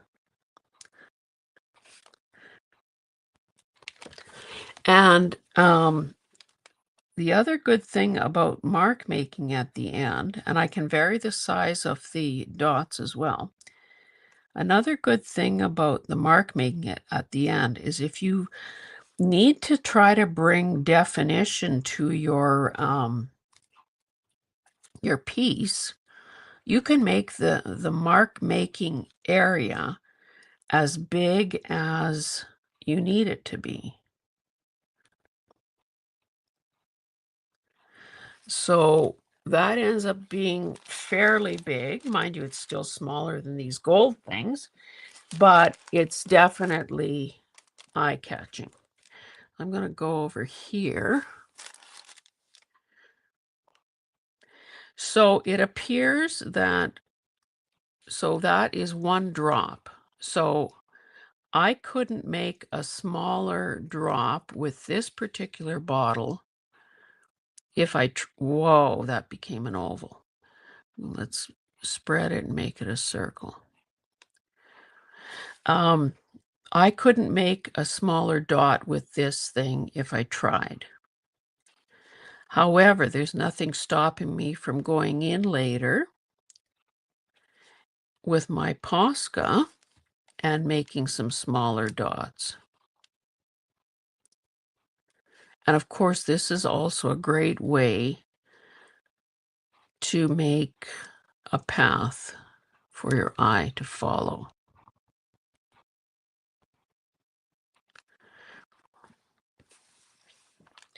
Now that makes me feel that this looks wrong.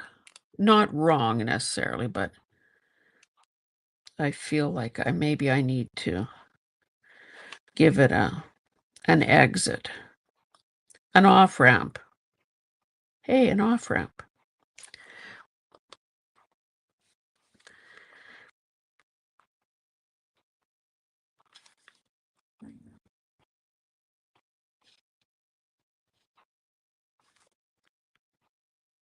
This is addictive, let me tell you. And I think by not being afraid to cross some lines or intersect some of the other marks, it just adds a little more interest and a little more depth. Okay, so I could actually finish this whole thing off just by adding these recurring drops of these paint. Oh, this is still not a circle. And I might have to throw in a big circle over here. Just, whoa, that's going to bleed together. Just so it looks like, oh, it wasn't a boo-boo over there. She had a plan. So maybe let's put a dot over here. Okay, I think that we've been at this for, over 2 hours. So I'm going to just finish this part. Well, I'm not going to finish it. I'm going to stop. Whoa, whoa, whoa, whoa, whoa, whoa, whoa, whoa. That almost became something else.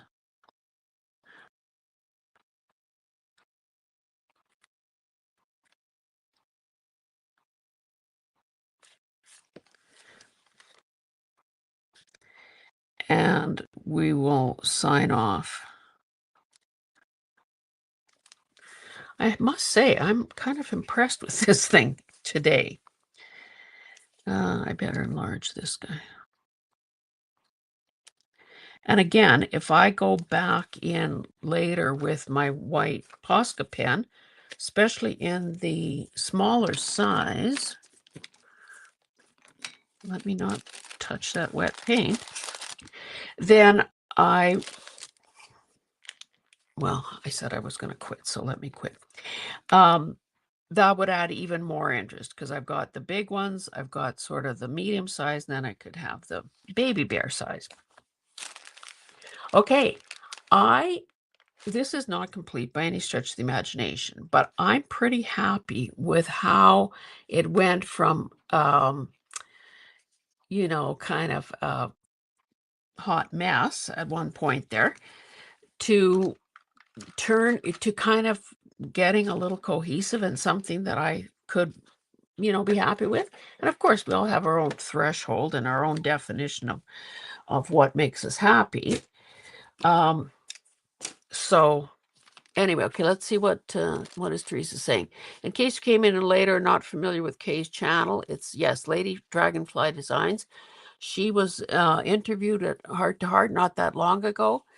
Remember the piece you were working on and you accidentally had the big black splat? Love that. Happy accidents. This has been fun, ladies. Such inspiration. Can't wait for tomorrow night. Thank you, Beth. And Beth, I think that one of these days you and I should do a live craft and chat, just for the heck of it. Anyway, thank you, Teresa, for being the air traffic controller on the chat today. And thank you for everyone who was here live, and for those of you that will see this on replay. This has been honestly eye-opening for me. And I think that, as long as somebody keeps showing up, I think I'm going to continue with these mixed media lives. And I will say one other thing and then end there. For years, I've been talking about doing a studio tour. I've been wanting to do it. I've had people ask for it. I've promised it. And honestly, I don't think I'm going to live long enough to have all aspects of the room looking decent at the same time. So what I'm thinking is that I would do sections. Oh, can you see how these circles are turning blue? They're absorbing the color from around them.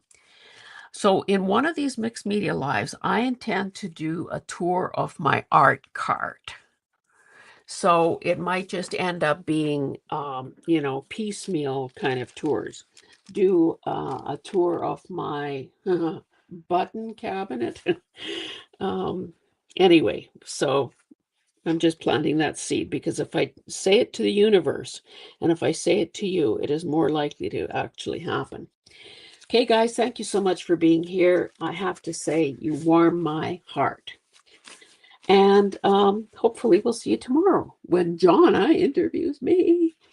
Okay, guys, talk to you in the next one. Bye-bye.